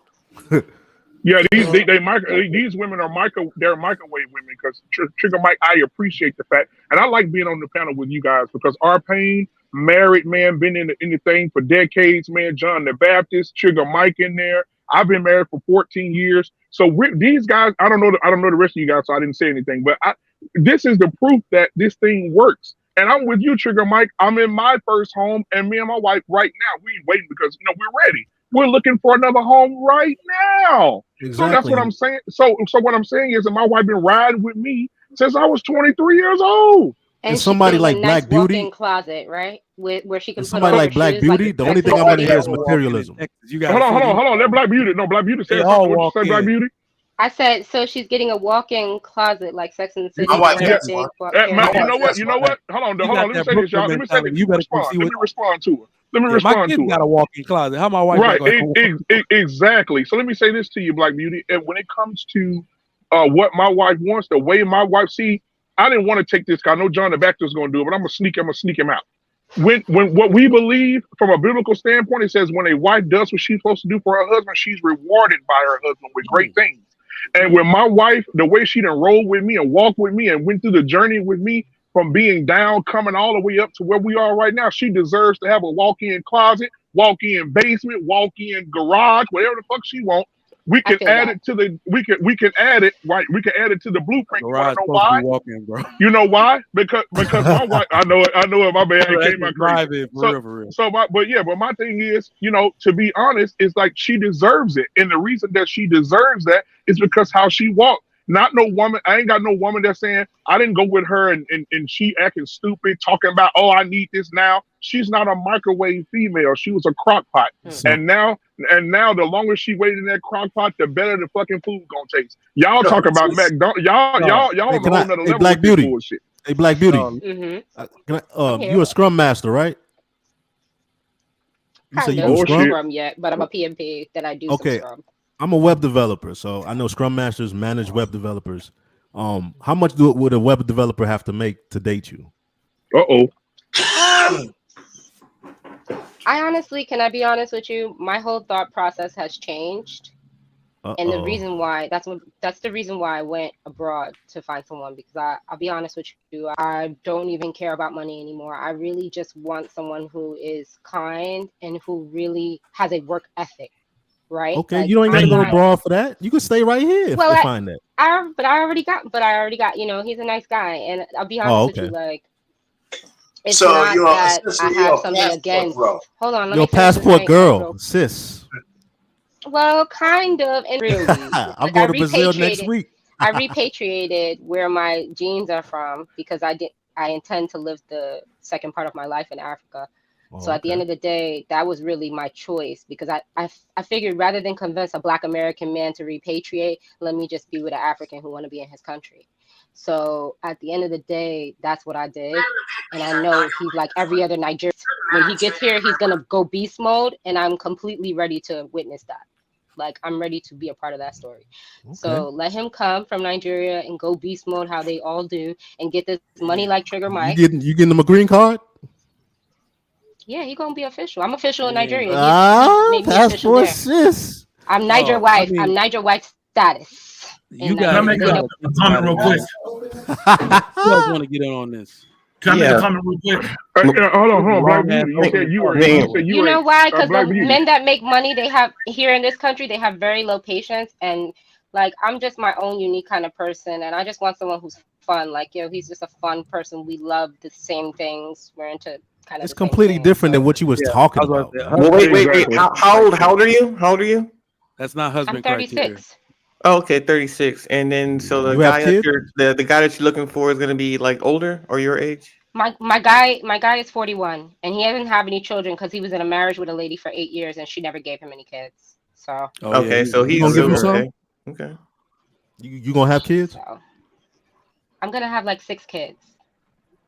Damn, 36. Hold on. So 6 kids. So you're 36, gonna have 6 kids. So you're gonna have kids all the way through your 40s. That club need to get shot up. I am. Okay. And why? So when your kids go to prom, you'll be getting AARP. What's your husband's email? Don't matter. Your wife house. I'm gonna live a long time. My grandma just passed that long time, so it's okay. It's fine.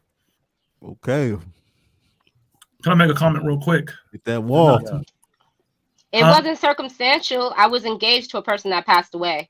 So basically, after he passed away, and then it took me a couple of years to rebound, and then here come COVID. So I was like, "Fuck it, I'm going to Africa to get my next man." That's it. Well, I'm sorry to hear that, man. That you lost. I'm sorry to hear that. I'm sorry. I would have been married pretty much 3 or 4 years ago. Let's get these super chats rolling. Damn, that was a long ass opening thoughts. Trigger stupid. Alpha 81. I don't even have the sound effect. JR, if you hit the my man, $50. Keep doing God's work. 06er. 06 frat bros in the house. Appreciate that. Tia Marie, $10. I agree. There is a lot that can and should be claimed on women. Just curious, is there anything men can be blamed for? Do you think we need to ID fault on both sides to at least form a baseline? I told y'all already. It's different when it works with men. Black men have been listening to what is quote unquote wrong with them for the better part of 60 years. There's nothing else you can say. The black men that have decided to change or will change or do anything, they already did so. The issue is that black women don't like them. I have literally been on a panel with women saying, I can get you all married by next year.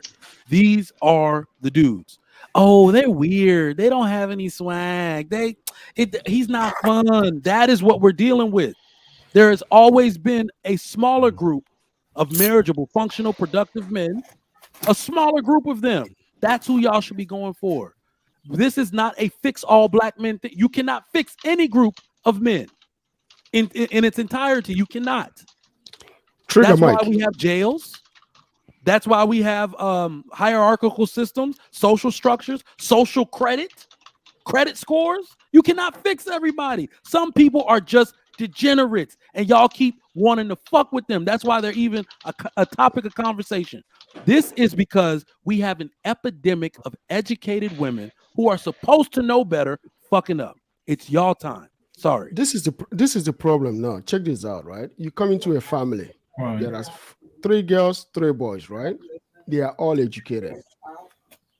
Look at the commonality over there. The 3 boys are all married, and the 3 girls are not married.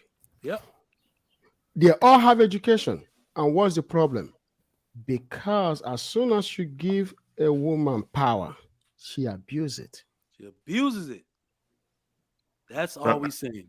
Well, yeah, I don't think they know how to actually wield it for anyone but themselves. I mean, I think the return on investment is a personal gain rather than social gain, right? Because men, when we acquire power, think about it. Your typical average guy who's been taking out the trash or something like that, he gets into a position of power and authority, whether it's management or better job.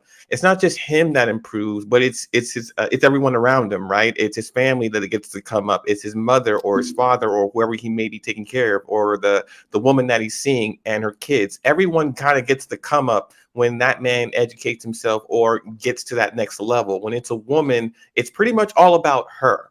It's not the family. It's not the kids. It's not the, you know what I'm saying? So to your point, Mr. That is the issue. Women, I'm sorry, unfortunately, black women took the considerable resources that were given to you, that you advocated for, that you fought for, and black men supported, and you destroyed the black nuclear family. That is the topic of conversation and will be for the next 2 decades.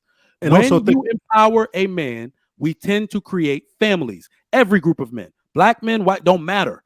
You empower us, we create families. When you give it to women, they destroy them. That is a topic. Just think about what you just said. Like the women, when they get education or something, it's an individual thing. Who's leading the family? The women. So the children are learning, especially the boys, that it's an individual thing. We should not be working with other men to build anything, to build infrastructure, to build community. How you gonna do that when you learn it from a woman?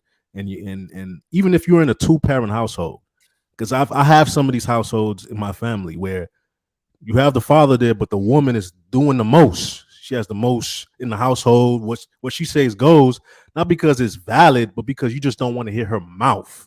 You know what I'm saying? She'll wear you out with her mouth. I'm gonna keep running my mouth, raising your stress level until you give me what I want.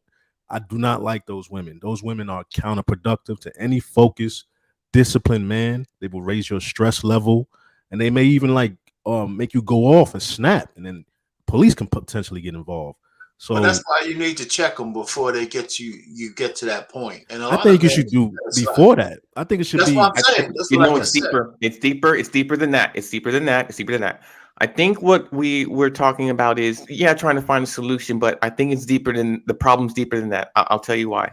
Because during a child's upbringing of a black woman, a black boy versus a black girl, if you notice the pattern, their behavior, their anger, their frustration behavior is all reserved for black men.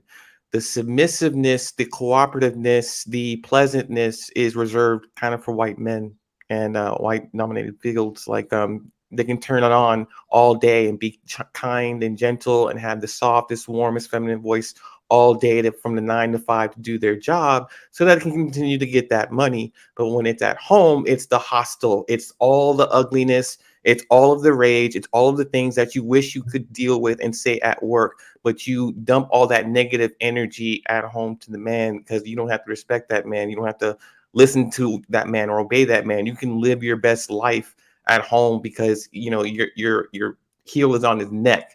Wow. And just think about it. Take it a step further. You could literally call the police and get this man killed and get away with it. and I've run into that. I run into a situation where I'm like, you need to do this, such and such, and then the police are called to try and check me in my own house. Think about it, is mentally damaging. Yeah, I gotta say this. The brother came in. Super chats. No, go ahead, Mr. Penn. Advanced perception, $2. OMG, what did I just walk into? What up, Trig? What up, my man? El Professor, $10. I used to manage a Hispanic couple. We had no pay. He said, I used to manage a Hispanic couple who had no papers. The man made less than $40K a year. His lady would intentionally tell me to schedule her less hours due to her duty to her man at home. That's what I'm talking about. Damn.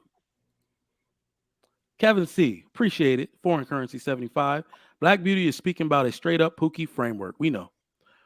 Why would any woman entertain, engage in any way with the man without his life in order? This is what I'm saying. Who are y'all choosing? Y'all are telling on yourselves by complaining so much.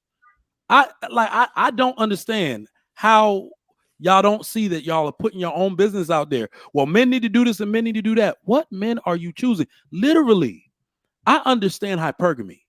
Women have more at stake with every interaction they have with a man, not just sex.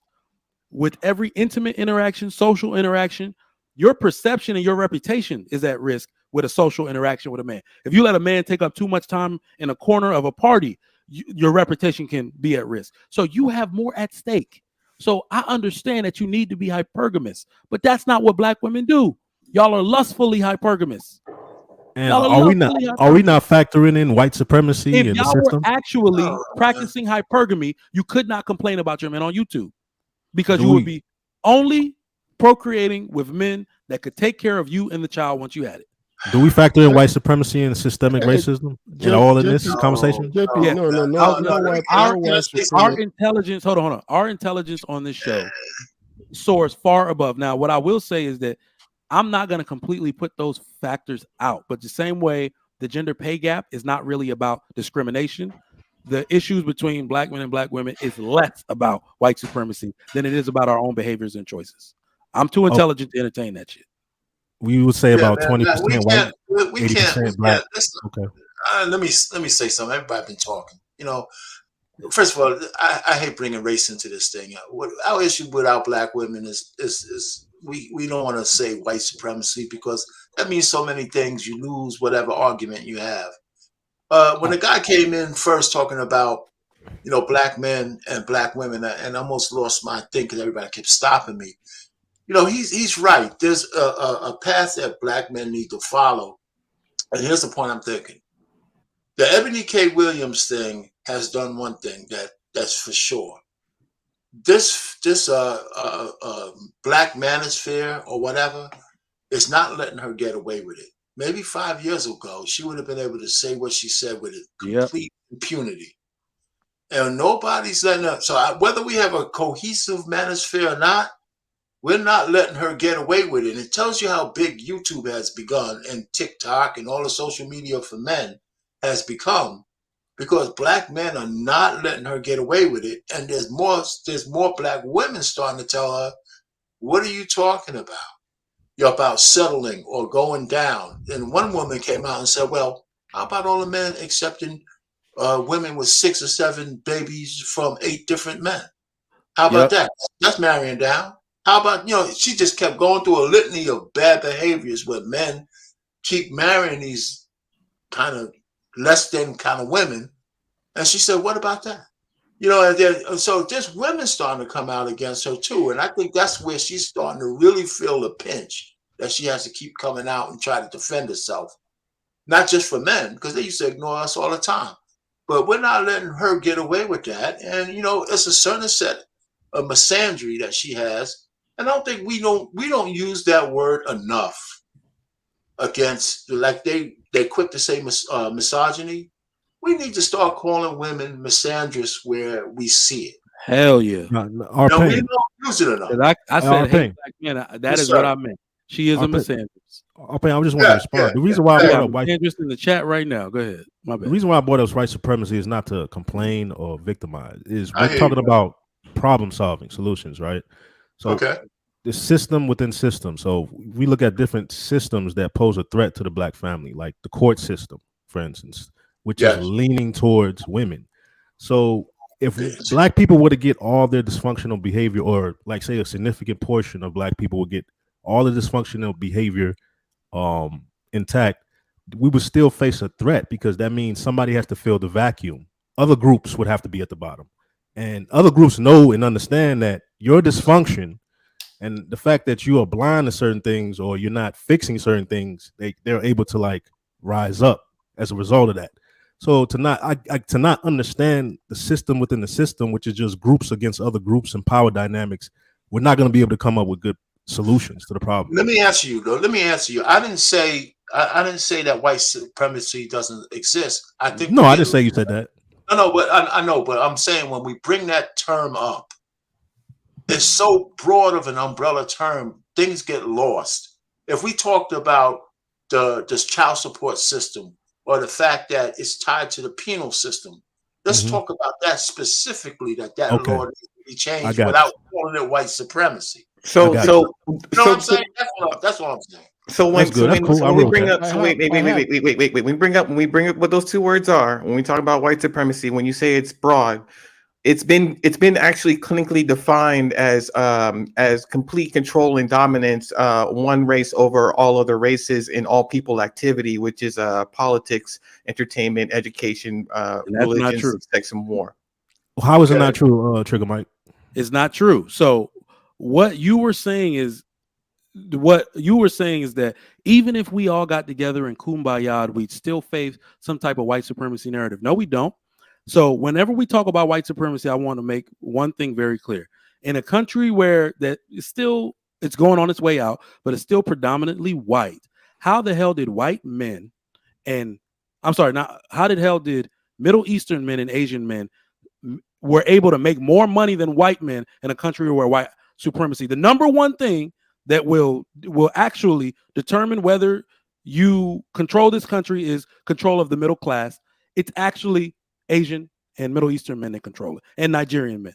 So that cannot happen in a true white supremacist culture. Control. Because we keep calling it white supremacy, but look at another white group that's also ostracized by white supremacists, which are the J community. So you they know did what it the right way. If you first off, remember, nothing that the black community is going through cannot be traced back to fatherlessness. If we fixed all of our issues, it's the family first narrative. The J community said, we don't need to be in politics. We don't need to be in anything. We are going to control our children and our economic dollar. Therefore, they control their community. That's it. We don't have to control the court if we stop our kids from going to court. So their kids only go to J schools. Their kids only eat at J restaurants. So I don't understand why black people are trying to change a white system for themselves when you can control your own community. I never said that. I'm saying the fact that you don't understand it, like if you don't understand the game, you're not going to be able to win. Majority of the wealth in this country is locked into the white race here in this country in the form of businesses, trusts, property, IP, handed down from generation to generation. So you have these other groups that have risen. You have risen, and white folks can lose their position from other groups. But that doesn't mean that the fact that they have this level of ownership that gives them a lot of power and weight in the world. What we're saying, we're actually seeing the last remnants of white economic dominance. The last of it is going out with this generation. So the Elon Musk, the Bill Gates, the Jeff Bezos, those are it. Go look at the CEO of these top companies. They're Indian. They're Nigerians. They're the last of the white top people are gone. White people did not the current white generations do not prioritize family or marriage. They're the second worst in the United States of America. Therefore, they will not control wealth anymore. That's actually what that means. You don't have a family. You don't have a community structure. You do not have economic dominance. So what you're saying, Trigger Mike, is that it's wide open. So look at it this way. Yes, the same way Trump and Biden are old as fuck, that is the white power structure going out in America. That's why they're that old. The last people that understand that political structure that way are either maybe 15 years behind them and are going out. Everybody else that will have economic, the people who prioritize staying together in the family structure own this country now. It's going to be Middle Easterns, Asians, Hispanics, Nigeria. If your family is together, those people will own all the stock. They will own all the businesses. They will own all the corner stores and the grocery store. The last remnants of economic white dominance is on its way out the door. Black people could easily own it. We are spending power. You know that already. Our spending power, we can easily own our own dollar if we cared to spend it. Let me get this straight. So, Trigger Mike, you're saying like this is the last of the white folks who could dominate, and then it's open now. The market is open, and if black folks stay together and get married, we can dominate. Is that what you're saying? Yeah, that is family. We cannot have any discussion about community or economic dominance without family. If anybody wants to prove me wrong, the panel is open. You cannot have one without. Well, Mike, JB, let me say this real quick. What Trigger Mike is saying is 100% correct. I got to put it this way, right? But the question is, yes, Nigerians are ready. The rest of foreign people that are here are ready, but is the black community ready? This is how the black community has to be ready. When you spoke earlier about race, white supremacy or something. The thing that the black woman has mastered in America is this. Whenever she gets into any confrontation, or any argument with her man, she runs to her captain, save me, which is the white guy. Oh shit. Yep. But the problem is the black community is not shaming her for doing that. That's what they have to. Well, that's what they have to start doing, just like they did with the lady, the K lady girl, by shaming her for the past 1 week now. They have to do that to every black woman that does this. When you say black men ain't shit, or black men this, or I can't lower my standard, which you don't even have standard if you're not married. They have to start shaming her for that. Yeah, if you're a woman and you're not married, you don't have standard. Because your standard is two things: your womb that you give to a man. That's your standard. Money is not a woman's standard. A woman with money is useless. Period. I might be harsh, but I'm speaking the real truth. Hey, it's real shit. Yeah, it's real. It's real. I think that's. Oh my God, bro, the hat, bro. The hat. Who you give it to is your standard. Yeah. The women with money are useless. I can see the hat. Yes. I can see the hat, bro. I can see. People, and I don't even care because you piss so many women off with that one. A man is useless if he cannot transfer his wealth to the next generation. Right. I can't get all that on the hat, but it's true. Hey, a man is nothing in the society if he doesn't have an offspring that is going to transfer his generation to. Because guess what happened? When he dies, his name, everything dies with him. Right. Yes, he might be a hero to some people, but to legacy, he's His dead. legend gonna die with them, yeah. Because one thing that is very important in life is this: we have to take it to our women. You got to shame her when she brings somebody else to interfere in your culture, in your community, and in your family. She's not supposed to do that. True. She's doing it because you gave her that legs. You gave her those legs to do it. So you got to have to shame her just like we've been doing that lady. We have to do it to every single one of them. Let me say this, man. Anytime we talking about community, and I know maybe some of y'all probably not gonna believe me, but you got a lot of really good black men in prison for a lot of bullshit, a lot of non-violent offenders that are missing from the community, right? And that's one situation, but the second part is the double jeopardy that goes on in America, because after these dudes coming home from doing their little time, whatever it is, 1 year, 2 years, 3 years, and they're ready, willing, and able to be productive members of society, they got this jacket on them, right? They got this background check jacket on them, which by all means just forces you back into the same criminal activity in order to make any type of living. And we're losing a lot of our communities and our family to the justice system. But most people are like, shit, if it ain't affecting me, or they believe, well, if you did it, then that's it, whatever. And these dudes don't got the money to represent themselves correctly. And a lot of them plea out. And that's where we lose probably more black families of incarceration than a lot of these other situations and things that y'all are talking about. That's all I got. That's a fact. I would not have. Biden had a lot to do with that, by the way. Yeah, I would not have known that fact without having so many frat brothers that are lawyers.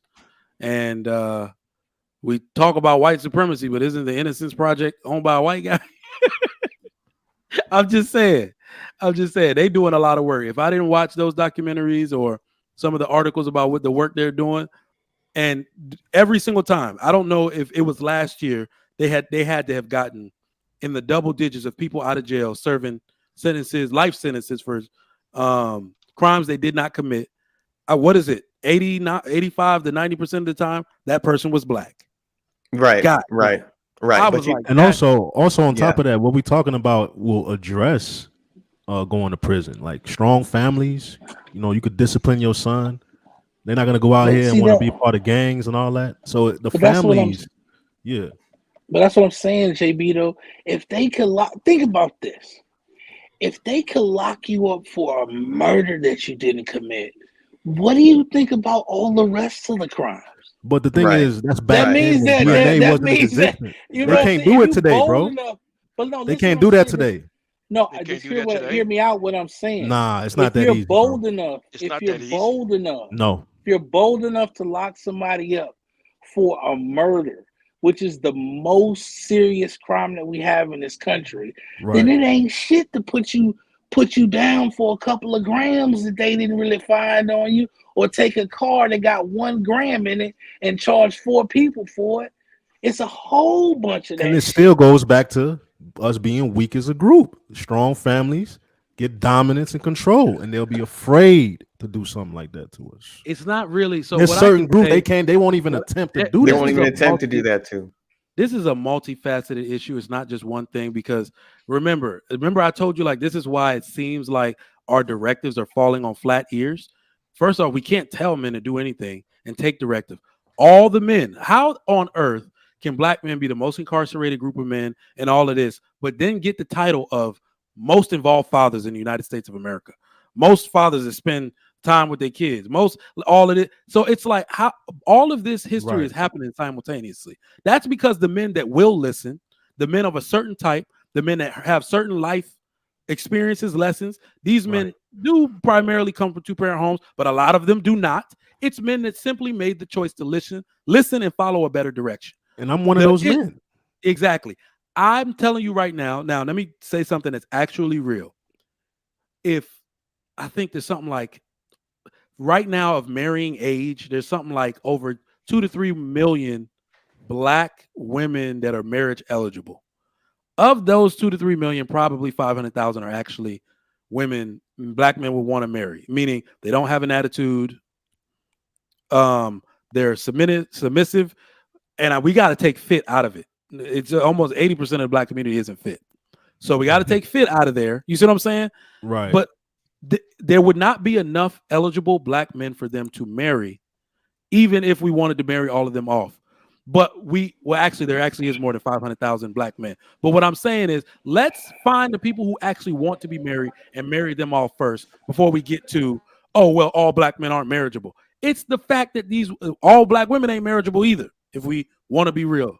So take the functional, productive characteristics of a man, and black women need to have a come to Jesus with themselves. Is this actually what I want, or am I attracted to toxicity? I do not know a black woman that is soft and all of these characteristics that we like, that wants to be married, that isn't. I don't know one. I'm scared to death. Can I add something to you? What you said, Mike? I'm scared to death. Anton posed a question on his channel. He said, why would a 38-year-old man who's successful actually want to be married in today's climate? And somehow I popped up on there, and we must have spoke for like maybe 15 minutes, going back and forth. And he put this out as a short, and I appreciate him doing that, because he put my name in the title. And actually, it was an interesting conversation. But the point is, his thing was, why should he get married? And my thing was more like Ikene, saying any man, no matter what his level is looking for a legacy. If you're a successful man, what's the purpose of doing all that without finding a woman that could be part of your legacy, or children, right? You need to go through the process. So how do you safeguard? If you're looking for solutions, how do you safeguard yourself in today's climate in terms of divorce, or prenup? Or if you don't want to be married at all, how about surrogacy? Or these kind of things. So we need to start talking about solutions for men who want to have children, because even having kids out of wedlock is not a safety net for you, because some courts will rake you over the coal for child support. Right. And there's 8 states that have common law marriage. And if you're in one of those states, whether you're married or not, they can snag you as if you were married. So you need to be aware of these kind of things. Hey, Payne, but Anton ain't gonna do the blackity black thing anyway, right? No, but let me finish. But no, what I'm going to say, what I'm saying is that one of the biggest reasons that you would marry one of these black sisters, right? After you've been successful to show an example for family, is because you down with the community and you trying to be productive in that community, and it matters to you to show up in that community as a family, right? And to go to school and to show as a family if it matters to you. Now you can't do with so many, you can't but fuck with so many goddamn hoes in your lifetime. Well, hold on now. Hold on for a second, King Spark. I was on the side that you just said. He was on the side against it. So we were going back and forth because I said, what's the sense of doing all this unless we want to start to build communities? And Anton, know what the community. Like, it's 2:00. Goddamn it. We had opening thoughts in a dialogue and no questions. Goddamn. You're the host. I never got. I'm like, goodness gracious. It's 2:00. And I never got my opening thought in. Damn, you going first. Hey, John the Baptist, be quiet. All right, John the Baptist going first, and then you can answer the question or opening thoughts. Doesn't matter. In 20 years, will the loneliness epidemic become better or worse? If you say worse, which gender will be affected at a greater rate? Go ahead, John the Baptist. Okay. In 20 years, I think the epidemic will be worse, and I'm calling it epidemic. It will be worse. You say who would it be worse for? Of course, I'm going to say it's going to be worse. It's going to be, depending on what if you're speaking, it's going to be worse for the women in the sense of, if we're dealing with loneliness, I think men have had a longer time of dealing with loneliness or living on their own. Mm-hmm. And I think women are now just starting to experience this now. And we're starting to see that out of their behavior, how it's affecting their behavior already. So in 20 years, just multiply that, when it's even less chance of being with somebody. But yeah, that's my opinion. I have a first-hand experience with this. Like my own mother, actually. Like she hasn't been married for so long to the point where she experienced loneliness and she tries to sabotage my relationships. And I'm like, God damn. Like we were just talking about that, weren't we? It's worse than mine. Because my grandmother is unmarried. My aunt, who is unmarried, is taking care of my mother, who is unmarried. All of them are alone. None of them have men who are interested in them. None of them are dating. None of them are interested in building or maintaining a family. Right. All of them really believe that all they really need is just each other, and then that's pretty much it. And that men are what make life worth living is actually when you're attached to somebody, and we talk about legacy a lot, but it's not the material stuff you leave behind. It's the memories. I'm not saying don't leave memory. I'm not saying don't leave materials, but the memories that you leave behind are way more important. I think when most people on their deathbed, they think about the times that they shared with their loved ones. Right. I've never thought about when my grandparents was dying and when my mom was dying. I never thought about how much money they're gonna give me, how much they got. No, I thought about, man, I'm gonna miss this. I'm gonna miss the time we fellowship, we talk together. I'm gonna miss it. I'm gonna miss the times, like just even miss the times that we struggled together. Yep. You know who go ahead. Let me ask y'all, because this is actually, it stems off of what JB and EBD said. Let me ask y'all, because I think as a married black man, if you're married to, like I'm married to an American woman, there's a lot of single people in her family. And let's just specifically focus on the older ones. Do y'all find that women that are single, have been single, divorced, or never married, they are bitter? Like they're actually not nice. Yes. Am I tripping? Right. They're not right. No. So what I've been hearing, what I do hear in, which is why I'm in my podcast room, is why I work here now. So, when I work in the office with my sibling, my sister, I hear her talking to her friends about, relationships or whatever, and she'll be like, yeah, if they listen to Kevin Samuels, that's a red flag, you shouldn't really deal with him. And she's giving out all of this advice as a single person who's never been married. Like, dating advice to other people, who are trying to, find themselves a good person to be in a relationship with. And she's using all of these artificial, kind of like markers like other women do in order to keep these women single as long as possible. Because like I said, misery loves company, right? Because if she were dating and she was with a person, then she'd say, oh, well, I'm happy, so this is what you need to do in order to find yourself a good man, instead of saying, oh, well, these are all the bad things you need to look out for. So it just really depends. But in 20 years, just to sum up the question, in 20 years, the game is going to change. Because here's what I did. Since I've been doing these panels, I'll take some of these factoid numbers with me, and I take it to my personal female friends that I deal with, right? And I said, look, like my homegirl was telling you, I said, look, you're saying that you don't need a man and you've never lived under a man. I mean, you're talking all this crap right now because you're young and you're hot. I'm like, in 20 years, that's not going to change. I mean, no one's going to be sliding your DMs anymore. No one's going to be randomly trying to get at you anymore. Like, you will be the phone calls and the cat calling and all that stops. It stops at some point. And then what? And then so she's been telling me lately, I've been thinking. And I messed up a couple of girls thinking with that. So reality hits like a ton of bricks when you tell it to them. Like even for me, it's like I'm afraid. This is what I've discovered in the black community about the women. When they screw up, right, or they've done something bad, or they've messed up in life, they build a community within themselves instead of joining the community that is already built. It's called the lack of accountability community. Yeah, I've seen it. That's right. I'm even so afraid to have a relationship. The sisterhood. Like, I'm so afraid to have a relationship now. I'm going to Brazil to find a wife because my mom played a major role in why my relationship went left. Like, she would literally, my girl would come around. She wouldn't say hello when my girl said hello. JB talking? Yeah, JB talking. She wouldn't say hello when my girl come around. She would like blow off. Can I say something to you, Can I say something to you, JB? Right. Is your mom still living? Yeah. Address that issue before you bring women to your life. Man, because I don't care. Tough, bro. I don't care where you go and get a wife. As soon as you bring it to your family, she's still gonna deal with that situation. Right. Let me acknowledge something right now. Let me acknowledge something. Because JB, you said you were how old? 25? 35. 35. So if y'all notice, a lot of young men, even like I forgot the young brother. We kind of swamped him and we ain't seen him since the Oprah episode. Y'all know who I'm talking about.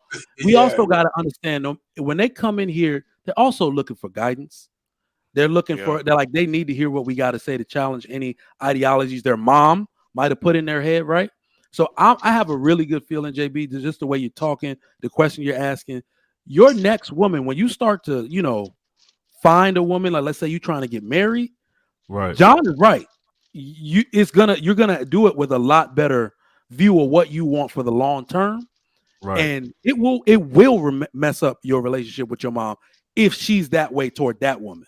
No. He's got to check his mother. Period. Yeah, but I'm just saying he has to do that before meeting this next girl. How the hell do I do that? That's what I was trying to say. Okay, so whatever your mom say, hold on. Whatever your mom, okay, please, hold on. No, I was talking with y'all. John the Baptist, just please, John the Baptist. No, please, guys, hold on. I was talking when y'all cut me off. John the Baptist, I'm not cutting you off. I just want to say something to you, okay? To you. Before you give this advice or before you say anything, because this is a very delicate matter that is between a son and a mother, please think wisely before you say it, okay? Go ahead, please. So the point I'm making is this. I've had to go through the same situation. Whenever you got a mother that's overbearing, you have to, when you come to certain age and your mom is overbearing, you have to address that issue. So for whatever time she steps out of line, for example, if she's over your house and you got a tradition that you did with your mom's house, whatever, but you got a new tradition that's your house, and she wants to implement what she does at her house, it's your house. At that moment, you have to shut that down. Yes. And you have to address your mom and let your mom know that, look, this is what I'm doing. This is what we did. This is why I'm leading my family. What you and dad did or whatever your past relationship is with your parents, that's what y'all did. I'm my own man now. And so what do you do? So what do you do when she says no and she starts cussing Can I and have a storming out. conversation? So what I do, what I did an example was you have to learn how to cut people off. So I did it for 4 months, bro. I did it for 4 no, months in my what I'm trying to last say, relationship, bro. and For then what I'm 4 trying to say is months. I hear you what you're saying. Is what I'm I saying didn't is you have talk to to her be for 4 months. what I'm trying to say is you have to be willing to let if some people Not can't long follow enough. you if they can't follow what you're doing, you have to learn to let them go. Period. Yo, let me tell you. no, That's Let me tough for tell me. you. Hold on, y'all. I ain't gonna lie to Let me you. tell you what I Say think what? That's hard for you. Sir You say Hale that's hard. gave good advice on this on King Talk. It was in a different context, but it applies here. He said at some point you're gonna have to take your mom, your parents in general, off of a pedestal. You love your mom, you want to be there for her, you're her son. But at some point you're gonna realize in certain matters, she's just another person. If Just another she's person. interfering in your life in the way that is stopping the advancement of your life, Right. you see what I'm saying? Stopping you from continuing your own legacy. She is just another person in that regard. You see what I'm saying? So what's going Let me to chime. happen is All Let me because she chime don't want to in. be lonely. All Well, because so she what's don't chime want in to on be this one. so what's going to happen what's what's going to happen is when you start being firm with your mom and you start setting boundaries that she no longer gonna when you set those boundaries and she understands that you're sticking by those boundaries, she's gonna figure out one or two things. If I deal with my son, I have to deal with him like a man. If you don't set those boundaries, if you don't set those boundaries, Yep. she's gonna keep walking over you. So you have to be willing to like Let, lose in this let me give an lose. example. Let me give an example, JB, of what he's talking about working out in a good way. My mom and my brother are my brother is a mama's boy. He's the last boy, right? It's four of us. He's the second boy, so he's the mama's boy. My mom could sway him any which way. They had a party. My mom doesn't have like a well, no, I'm not gonna lie. She has a contentious relationship with my dad's side of the family. Okay, so when he wanted to go to England for a party, and we haven't been out there, and we wanted to let them know we don't have a problem with them. It was the same day as my youngest sister's college graduation. So what I did as the eldest brother, I said, you know what? I'm going to go to her graduation since I'm her favorite anyway. Right? I'm going to go to her graduation, me, mom, and dad. And I sent my brother and sister to England to go to the party. My mom had a conniption. I need all my kids there. And I said, I'm not going to tell her because my brother was like, no, I'm not going to go. Mom don't want me to go. I said, you tell her, stop interfering in the decisions you made. You're a grown man. He put her in her place just like that on the phone with me. Okay? Did just that. She didn't talk to him for 4 months. She got over the shit and only deals with him in a way like he's a man that can make his own decisions now. Until you do that, she will not stop. Can I ask JB a question? I gotta put 90 days. JB, can I ask you a question? Yeah. Do you feel you owe your mom anything other than respect?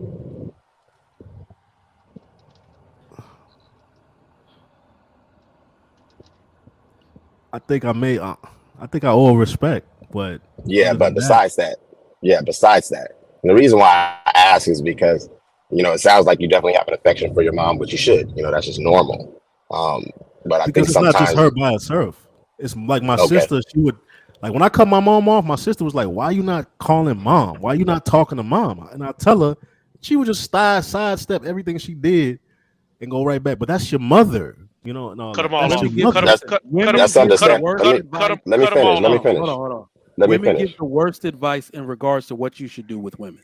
Do not listen to a woman on what you need to do as a man. They give the most selfish advice ever. If you ask a woman in regards to what you should do with your woman, she's going to give selfish advice. It's almost as if they see it as what are those things that you can build? So they just want to add a bunch of extra shit for you to do. So the woman always comes out on top. The woman's feelings not hurt. Sometimes it's actually about your mental health, how you feel about the situation, what's going to make it better in the long term, right? How a woman will actually tell you to accept disrespect to enable a woman. They will tell you shit like that. Wow. Don't allow that, bro. Yeah. I think that is good. You can go ahead.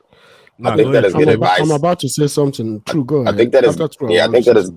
Okay, I think that is good advice to definitely learn how to set boundaries. Some people say cut off.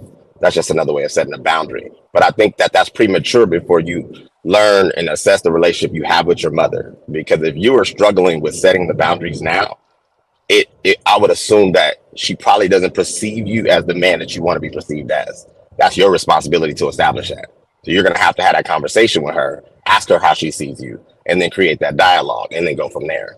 Cutting her off on that stuff, that's just going to be perceived as a tantrum, Like, and it's going to be premature and short-lived. even when I I'm gonna tell you. moved out, you think my I'm gonna tell mom? you. Okay. JB, I got a question. I got a question for you, JB. Do you Yeah, have kids? no kids, no wife. No kids, no wife. Does your sister have kids? No, but she has a boyfriend. They're thinking about Okay, getting this married. is what your mom is doing. Your mom don't want you guys to be independent of her, and she's actually Yes. shooting herself on the foot because she's going to delay you guys from having your own family. Mhm. But this is what I'm going to tell you. You cannot cut off yourself from your mom. It's not going to happen, and it shouldn't happen. If you meet a girl now and ask her opinion about your mom, she's going to say, shoot your mom on the head, that's on the brain. A woman wants you to kill your mom. She will do that. And if you ask your sister is going to tell you to keep your mom alive. But this is what you should do as a man. You have to always maintain control as long as you don't abuse them. Maintain control at all times. You bring your wife or whoever you're interested in, you bring it around your mom, and you tell your mom that this is what you're interested in. If you want to go sit down right now to walk with your mom about the next person that you're bringing into your life, she is not going to allow it because now you're giving your mom the power. Don't sit down and discuss this with your mom because she's never going to listen to you. Right. She will make it more complicated. You just have to take action. The action is your mom play your mom part and your woman play your woman part. You do not need your mom's. In fact, where's your dad? My dad they haven't been together in years. Okay, you don't have to be discussing with your mom about That's why I want to go out to I got to go out to Ikene. Yeah, you don't ever want to discuss the next woman coming into you. This is conversation you should be having with your dad. Go and fix your relationship with your dad. Even if your dad haven't been there since you were born, go back to your dad. That's number one thing you should be doing starting from today. Go and fix your relationship with your dad, because if your mom is doing this to you, just think about what she did to your dad. Oh man, I don't even want to get into that. Okay, good. So you have to go to your dad because now you're becoming a woman's man, or you've already become a woman's man. So you have to separate yourself from the woman, right? Because she has made you feminine, and you are feminine to her. So she's maintained that control. I'm sorry for telling you this. No, I know exactly what you said. So what you got to have to do is to stop dealing with your mom when it comes to relationship. Go to your dad. You're lucky your dad is alive. I just buried mine last 2 weeks. Do you see the So you go see to your dad. Can I rock out? Okay. Can I get this one? Go ahead, John Baptist. So what Ikene, part of what he said is true. You should talk to your dad. That's the part that is true. Ikene, where I disagree with you on your advice is on your opinion when dealing with his mother. I understand you're from Nigeria, right? And y'all have a strong family culture there where women tend to understand their natural place and order in the family. And I'm assuming JP from his voice that he's an American. I don't want to make an assumption, but I'm assuming that he's ADOS. My parents from Haiti. Oh, from Haiti. Wow. Okay, so this now might be out of my element. I was assuming your parents from America. But it sounds like they have American culture. If it's dealing with American culture type women, they will not listen.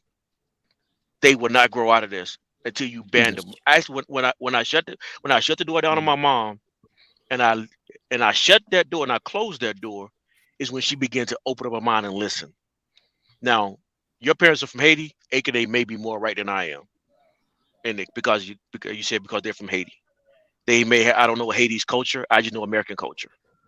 Yeah, what I'm saying, Right. Johnny Baptist, what I'm saying in bro. essence is this. What I'm saying in essence is this. He has to shut his mom off, but you cannot destroy the relationship between your mom and you. Oh, right. You got to shut her off. Meaning that what I'm saying is, what I'm recognizing is she's destroying the relationship. I'm teaching him. That's what I'm saying. How Yeah, she's destroying this. What I'm trying to say to him is like, if she's destroying it, don't you participate in it. You shut it down. I mean, you don't allow her to come in and to rule your house and your We relationship. both saying the same thing. I Correct. Actually, don't. I don't we think. both saying the Hey, same John the thing. Baptist. John the But Baptist. Yes. Hold Can I on a minute. respond? JB, Okay. JB, you're gonna respond. Hold on a minute. You have the only way you can fix this. You can't fix this until you go back to your dad. That part I agree with. There is Go to your no dad. way you can Talk to your fix dad. this. You can't fix it as a man because you can only make it worse. You got to go back to your dad. Then you got to sit down with your dad or invite your dad to come to your house for a whole week. You got to have a whole week of relationship. I got to tell you why. There was a guy, a client of mine. We were talking on our way to the airport, and this guy was telling me so many bad things about his dad, and I was pissed. I couldn't take it anymore. Then I said, okay, you got to listen to me now. This is somebody, a client of mine. He's going to be paying me. We did a business. He's paying me, right? But I drew the line. I said to him, let me tell you something. As a child, you don't come in between your mom and your dad. It's not your goddamn business. He was shocked. I said, because guess what? The both of them are either going to use you or one of them is manipulating you. I said, go back to your dad and fix your relationship with your father. Your father loves you so much, but your mom must have run him off. Is your mom a woman that can keep a man? He said, no, she can't keep a man. I said, okay, that means he couldn't keep your dad either. I said, go back to your dad and fix your relationship. Guess what he opened up to tell me? That his dad actually has a cancer. I was shocked. And the guy started crying. He said, you know what? My mom took all these years away from me that I should have had with my dad. And for the first time, somebody's telling me the truth. I said, go and spend time with your dad. Learn everything you didn't know, but you don't have to discuss your mom with him. Now, I will say this because I grew up in this culture. I grew up in it.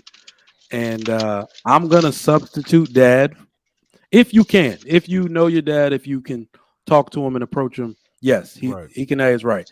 But I will substitute for some black men, trusted male elder, because some of these dads that these men have, I have and I really mean it.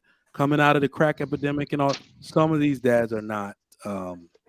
I'll just say available. Or they're not. I will say, okay, but to your point, to your point, Trigger. Yeah. To your point, though, Trigger. Even though, okay, like my dad was one of them dads you're talking about, right? And now that my dad is in his 70s, actually for the last 20 years, I can go to him and talk to him about certain things. Yeah. It helps me understand life, even though he lived that terrible life. But because of age and experience now, he's got a clearer head. I can talk to him and get advice about. I can't get his opinion of what happened in that time. Even if it's a bad person that you're talking to, they still got information that you may need to know. No, you're absolutely right. What I'm saying is that it's a slippery slope because black men, it can be. Black men suffer from this more than any other men in America. And I'm only stemming from the fact that one of the girls that I was messing with in college asked me to drive her home for the summer. I drove her home, took all her stuff there. Of course, to her mom's house. Her dad, whom was a drug addict, I don't know. Nobody would have told me that this dude is literally just going up and down the same street where his ex-wife and children live, and wants to see some man come in with his daughter and wants to pull rank or whatever. And then the whole interaction between them, I was like, this is your what? Your father? This dude that looked like a bum from the street? Like, it was crazy. But that, she told me the whole story and everything. I'd heard the story 1,000 times, but to put a face with it, especially coming from the family and culture I come from, I said, this is your dad? That's great. I had never experienced anything like that in my life. So I know, so I can sympathize and say, sympathize and say, okay, maybe some of them cannot go to their actual father, but every man should and probably does, if he's humble enough to admit it, have a trusted male elder with the circumstances you want. So maybe somebody who is married, who can tell you about being married because you're with a woman that you're thinking about, doing that with, but your mom is hating on you, that type of thing. So that's Trigger right. Mike. I got something to ask real quick. Yeah. Mr. Payne. I'm here. Go ahead. Please, you and your sisters. JB, ask Mr. Payne question. And Mr. Payne, give him the answer as a father. Oh, that's a good one. If you any question you want to ask a man, how long you been married, Mr. Rich? 35 years, be 36 this summer. Damn. He's his father. So let me ask you this. Go ahead. How do you establish boundaries? Because this is some of the things my mom do. If I got a significant other, she'll say, don't spend too much money on her. Why is she not cooking? Yada yada yada. And when she come around, when my girl would come around, she wouldn't say hello. Or if my girl say hello, she would say hello. You know, you know what I'm saying? Well, like, how do you deal with that? See, now I can't give you a specific because my reality wasn't yours. My mother died when I was young, but my aunt was her best friend, and she made my aunt my guardian, right? And I lived in a house with my cousins and my grandmother and grandfather. And my grandfather was the patriarch, but my grandmother had all the mouth. And just like Ikene said at one point, when he told people to shut up, everybody shut up. Right.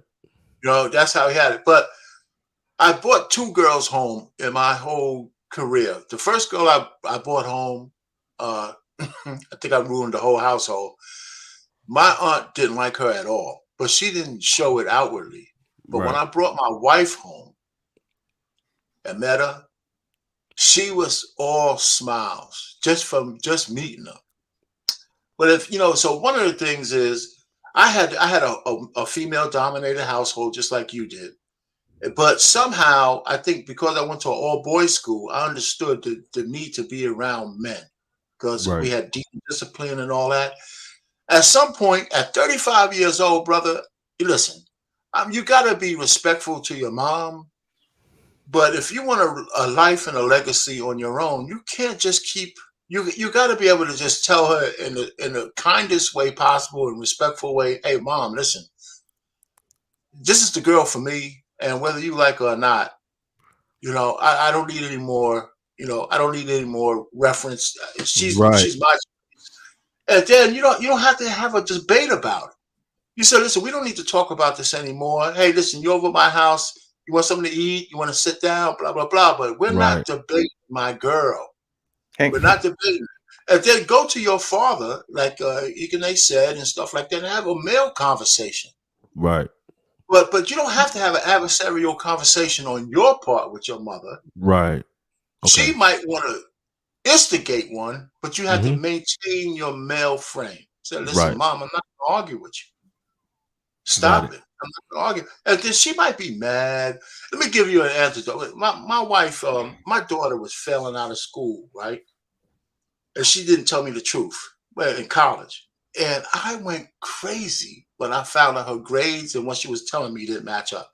Right. I must have dropped 100 F-bombs in like 5 minutes. And my wife stood between us. My wife stood between us, and because she wanted to do, I didn't get physical. But I'm exaggerating about the curses, but I was telling my daughter that this is your shot. I only got a certain amount of money. If you blow it, you're gonna blow it. And my wife tried to protect her.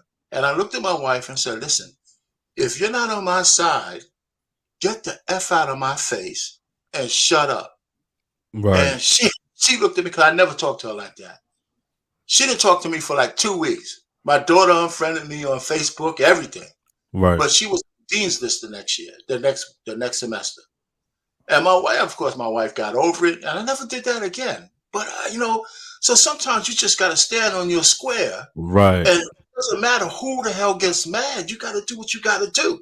Exactly. Because you can't live under you're 35. I think it's already not too late, but you're already over the age of where anybody should be controlling your life but you. Got it. At 35, get out of here. Okay, so can I give you the actual answer in the full context? Okay, so That's the actual Without, answer. Okay. yeah, Mine is just a answer, not the answer. but you've never been. So someone, the reason I say that is because his context was my context. I had to deal with it. So that's what I'm saying. You're living under your mom's roof. Currently now, yeah, but I'm about to. That's that's fine. It is it is what it is. It is what it is. Because I've been there too. What about your sister? What about she your has sister? a condo. She lives in a condo, but I did rent an apartment for 4 years, so and then came back. So okay, so do you see? So does your mom like come to you and stay with you, or what's the situation? Is she living there, or is it just kind of disconnected? Because I currently live with my mom right now. Yeah. Okay. I live with her. No, that's together, fine. yeah. Okay, so as long as you live under your mom's roof, or she has maintained any type of provision under your mom, she's going to have a say about who you date, or about who you marry, or about what kind of girl you should be bringing home. She'll always have a say. When you're out of the house, when you're free from all that, then you're your own man. You make your own decisions, and you ain't got to run anything past your parents, right? And not only is that a more healthy relationship for you and your parents, since you're not living with them or under remote anymore, they have no say so about your life or what you do or who you do it with or what's right for you, which allows you and that other person to discover each other and focus more on each other in a relationship rather than whose approval you're trying to win over. True. Good. Like when I was living in my own apartment, like my last apartment, only reason why I came back is because I wanted to come buy a house. But now I'm not trying to buy a house. I want to live overseas for a year, which I'm working on right now. But the whole time I'm outside the house, my mom would call me. My mom would call me and tell me, "Why are you paying $2,000 for rent? I don't want to buy a house. I don't want to buy a house." Well, your sister just bought. I just helped her buy a condo. Like, let me help you buy a house. I'm like, I don't want to buy a house because it's not just going to be $2,000 a month or $1,500 a month. It's going to be more than that. Right. And the money I was making what, $80K at the time. I make a little bit more now, but $80K ain't really a whole lot to go purchase a $275,000 home. I'm not doing it. It can be. It's perfect amount. Actually, no, it's not though. For a $275,000 home. Well, the math doesn't bear out. Not just economic state. You're right. 275 is not. It's 3 times your income. Exactly. So like they make those type of decisions with they'll take out a loan. Like my sister, she got denied once and because of student loan, too much debt to income ratio. She found some loan company to give her a loan. Oh, I'm not doing that, bro. I'm not doing that. Oh no. You know what I'm saying? I'm not doing that. So you let out a little bit of a secret too, because they be out here flexing with these houses with what do they call non-QM loans? That aren't from traditional mortgage companies. They will try to get you in the home. 8.25% interest rate on a like what? No, go ahead. They will make your payments low and all that, but I already did the numbers math on that. I don't want to do that. Adjustable mortgage. That's what it's called. I want to buy a house cash. I want to save up enough money to buy a house cash. So I got to worry about that. That's my plan. To Mr. Ikene's point, and I think to John Baptist's point about seeking your father's counsel. Like I did hate my dad for a long time because I grew up kind of like harsh under his rule. It took me maybe a decade to finally talk to him on the phone and this and that. But once I did, I can go to him with advice because he's been married for over 30 years to the same woman. So there's a lot of relationship secrets and stuff and tricks that he has to kind of pass on to me.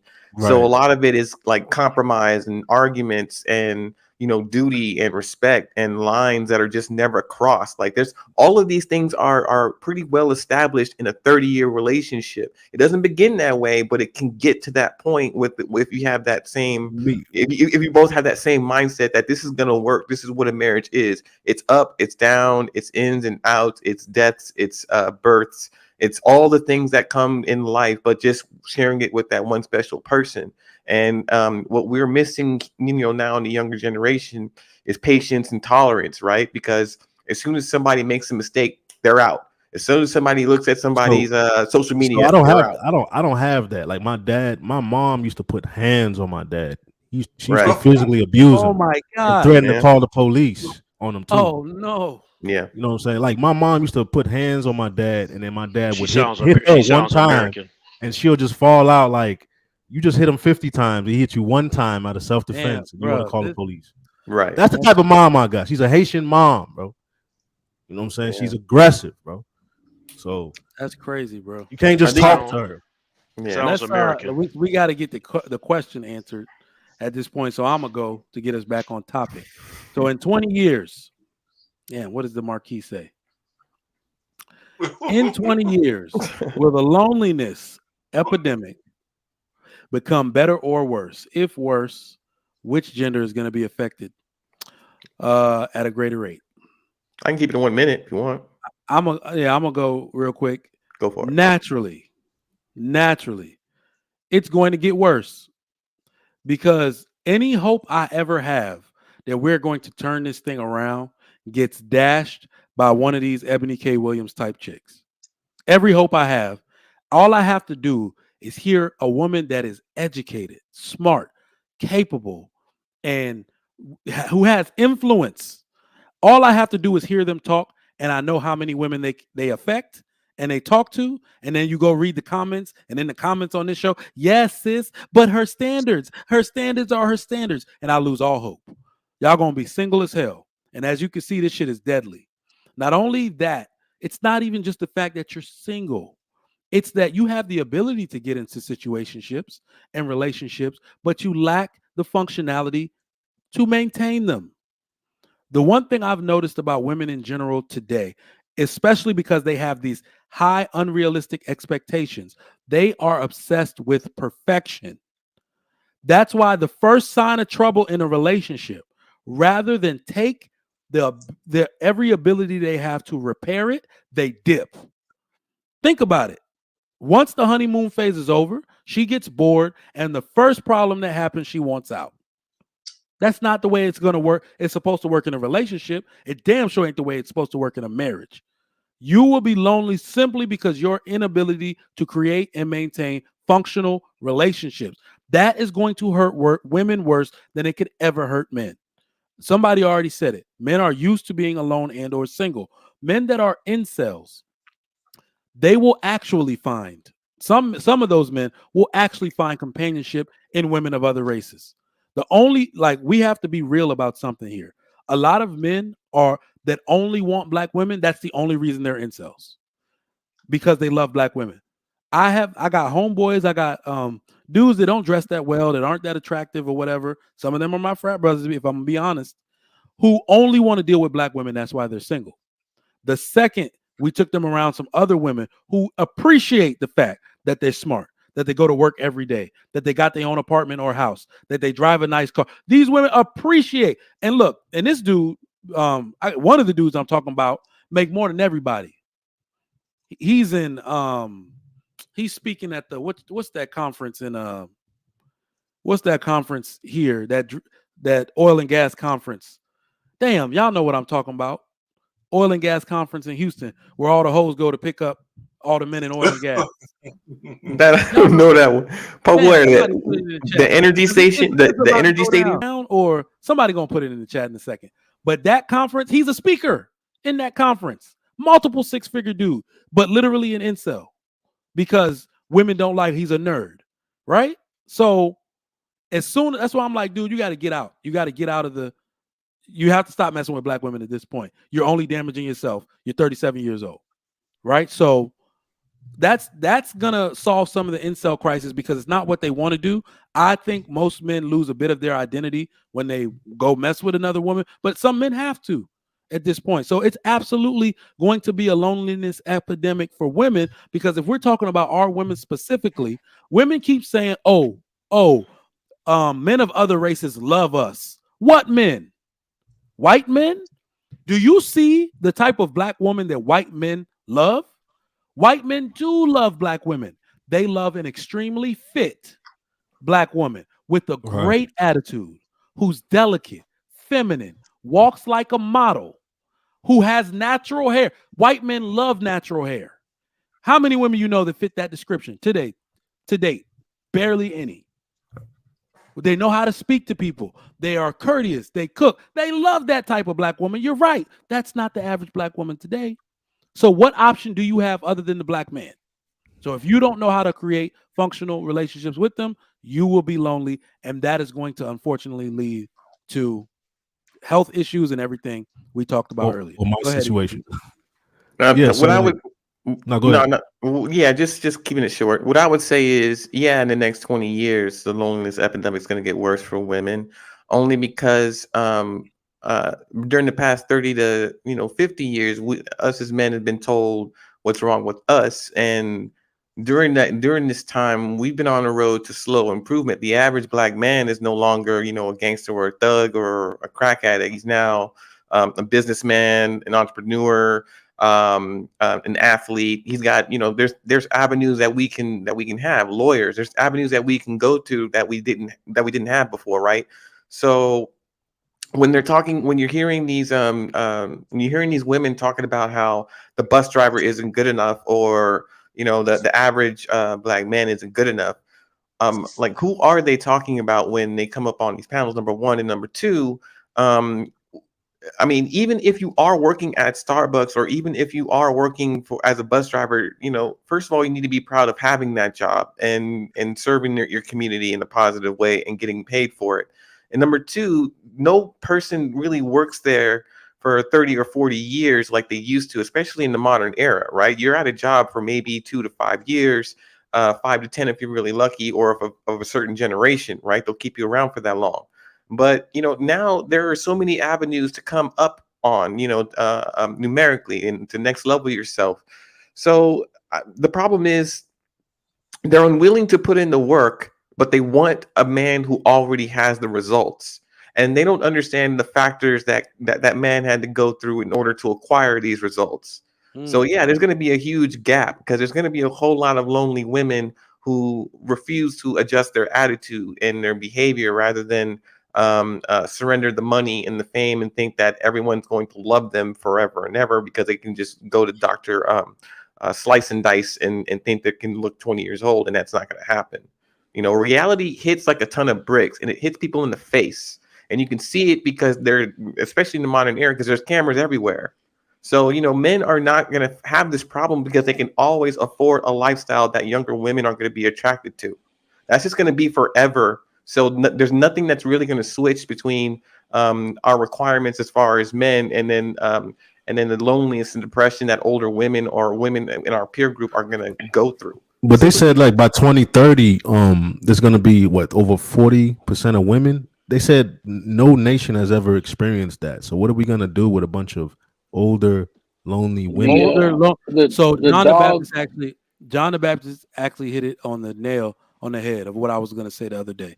We have to prepare that the biggest amount, the issue with women today is that they are tripping on their men because they think they can provide for themselves.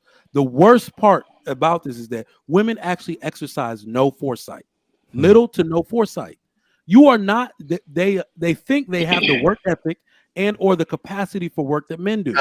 There is a reason we do not see 60-year-old female lawyers representing clients in court.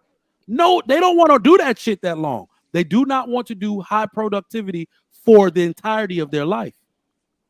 You see what I'm saying? So they haven't thought, and then John the Baptist said it. What happens when one thing goes wrong? What happens when you get in a car accident and you can't work because your knee got taken out? You see what I'm saying? So you're going to see the largest amount of homeless women, because I'm telling you right now, this is the burden that capable black men are going to have to bear. Because I was just about to say that are going to be single, that you're going to want to lean to the person in your family that has it all. And I'm not taking all y'all ass in. I swear to God. Mike, so what? So when it reaches the point of climax, what are we going to do? Nothing. They're going to be on the street. Let me ask y'all a question. Yeah, go ahead, King Spark. Let me ask y'all a question. Let me just tell you what I've seen in my neighborhood, right? I live in a pretty decent neighborhood out here in Maryland, whatever. And I seen this older lady, and she was at the park. And she had a little carriage walking around. I said, "Oh, that's nice. She got a little grandbaby in the carriage." I look around the carriage, it's a damn dog. The dog got 4 legs, and the dog is in a carriage being pushed around a track. Now, my question is, what type of individual puts a dog that has 4 legs in a carriage and pushes them around a track? Somebody was trying to simulate their natural born desire to want to have a child. It's a We are placeholder. here. We are here right now. They did So not we're gonna take answer the question. seriously. Who's next? Go ahead, Mr. Rich. Yeah, in 20 years, first of all, I've been saying for a while now that the black community as a subculture in the United States is pretty much dead. In 20 years, it's going to be, the way the current things are going, it's going to be completely dead. Most men are going to marry somebody outside of the race because the women have priced themselves out of the market. And the women are going to get hurt the worst because they're not used to, they don't understand. First of all, they don't have the foresight to see what's coming. And I kind of talked to my daughters about this. One's 30, the other one's 23. But I told them, I said, listen, I can't force you to get married. I want you to marry somebody who you cleave with and all this kind of stuff. But if you don't get married, you got to prepare yourself for what's coming. And you might not see it. So let me tell you that when you're 40 or 50, you're not going to have the energy you have today. You're going to have a shitload of money. And you're going to have to be able to take care of yourselves on your own if you don't have a man covering you. And listen, unfortunately, I can't live to cover you forever. Because if I could, I would. Maybe because I'm worried about you guys, I might live an extra 10 or 15 years because you guys or die, or it might worry you to death. Who knows? No. I don't worry that way about them. It'll give me drive to live forever. Because I'm covering them, that gives you something to live for. But that's different. Go ahead. So now, just back to the Ebony K. Smith thing. That's that chick. She's a hyena, and there ain't no man gonna marry that chick because she sounds just like that. Every time she speaks, all I hear is the hyena sound, and she even starting to look like a hyena to me. So all I can say is, if I was 40 years old. And I didn't have any kids, and I made a lot of money, she would be the last woman I would ever think of marrying. Right? So if she doesn't even know it, she's oblivious. I almost have sympathy for her because she's going to be the poster child of a woman who priced herself out of the market, who conflates sexual attention to marriage attention, because I know she does. Because that's why she's so arrogant, and she's going to be Mr. Payne. Yeah, Mr. Payne. I want to ask you a question, and I'm not trying to. It's going to sound insulting, but I promise I'm not trying to be insulting. No, go ahead. You have 2 daughters, right? You have all daughters. Yes. So my question to you: do you find yourself, and I think men kind of do it in general, do you find yourself simping for your daughters? From what standpoint, though? He's admitted to that, before. No. Listen, when you mean simping for my daughter, okay. So for example, like you just said, I'm gonna live forever until my daughters get married. Kind of like you're kind of saying, like I want to be there to take care of them. But no. So I know. Go ahead. No, I'm not there to take care of them because they're pretty much taking care of themselves. I have to still cover them because that's what I mean. That's what I meant cover. Cover. Well, listen, I don't know about any father. Let me just tell you, as a father, right, with daughters, I can't completely not think about them until some other man who's worthy enough to cover them for me. That's what I'm looking for. That's what I did for. I think that's what I did for my wife's father, my father-in-law. He passed her. I asked him for her hand in marriage, and I told him, "Don't worry about it. I got your daughter covered." I would like a man that's worthy, that I vetted, to do that for my daughters. And I would feel comfortable when I don't have to worry about where they are at 3 o'clock in the morning because they're with him. So I'm gonna say this, and I'm gonna say this. Go ahead. I'm gonna say this, and I'll be quiet because when you said that, it kind of resonated with me. And I told my daughter she can't move out till she get married. Yeah. And so and my wife did not like the way that sounded at all. My daughter's 20 now. I said, well, that's more incentive for you to keep on teaching her things that she need to know to be married. Well, let me tell you a story though. My oldest daughter was here until she was 30, 29. right? Because she came out of college. I let her stay here. My youngest daughter is 23. She's working full-time job, but she lives here. And I'll be real quick. So my oldest was here for almost 7 years. And I told my youngest when she first got out of college, I said, listen, over the next 3 years, I got you covered. You know, you can stay at home. She said, yeah, but you gave my oldest sister 7 years. You're only gonna give me 3. I just started laughing. I said, I didn't know it was 7. So my daughters were here with me before they got there. My oldest one was here before she got her footing, but I couldn't hold her, right? She's a grown woman. So, but I still worry about her. I'm not worried. I'm still concerned about her, but she's doing well. My youngest daughter's still here with me. And she's a grown woman, you know, and I would love for her to come to me. I'm going to shut up after this. Hey, listen, I like this. I love this guy. I want you to vet this guy for me. And she knows where I'm coming from that way. And I told them both that I want them to have a covering of a man so I don't have to think about them in the same way I do when they were little girls. I told. I got a question for you. You live in Jersey or New York, right? Which one? I'm in Jersey. Okay. What about your daughter, the oldest one? Where does she live? Oh, she's close. Would you say where's she at? Or no? Does she live in the same state, the same city with you? Yeah. This is what I always tell men all the time because I went to Nigeria and I had this conversation with my uncle and he freaked out. So now he's trying to get his daughter to come stay with me and my wife. The reason why I say this is this, right? No matter the age of your daughter, she should never move out of your house. I'll tell you why. Men have always been the same. 300 years ago, 5,000 years ago, they never change. When a woman lives by herself, a man will never take her serious. I don't care what the woman says. I don't care what the dad says. I got a question for you, bro. Yeah. A man will never take her serious because you know why? A man sees a woman that lives by herself as an open door for other men to come in anytime. No, I hear you. Know she has a girlfriend. They share a house. But anyway, I hear what you're saying. I didn't think about that, but well, listen. If I thought about all the shit that I feel, if I was really economic, this is what I'm thinking. If I was really on my game, all my peers who had sons, I should have arranged meetings with my daughters and their sons. You should do long time ago, and I regret that. I didn't do that. So I have a question for Iken. It's not too late. Okay, go ahead, JB. It's for you. It's for both of you, Iken and Arpain. So like my sister, like my father's not around, so I would give her advice. She bought a condo and she moved a man in to the condo. Oh right? God. So now I'm like, so I talked to her. Are y'all gonna get married? Are y'all gonna get married? He's like, yeah, he's gonna propose. So he just bought a Benz, like a 2023 Benz. Mind you, he's just getting started. He works at Amazon and he's doing some type of medical program. I told her, like, listen, like he could leave on you right now. He got his Benz, he got, he's up, you know what I'm saying? And he's taking a picture of it in front of on Instagram. He's living kind of like a single man, you know what I'm saying?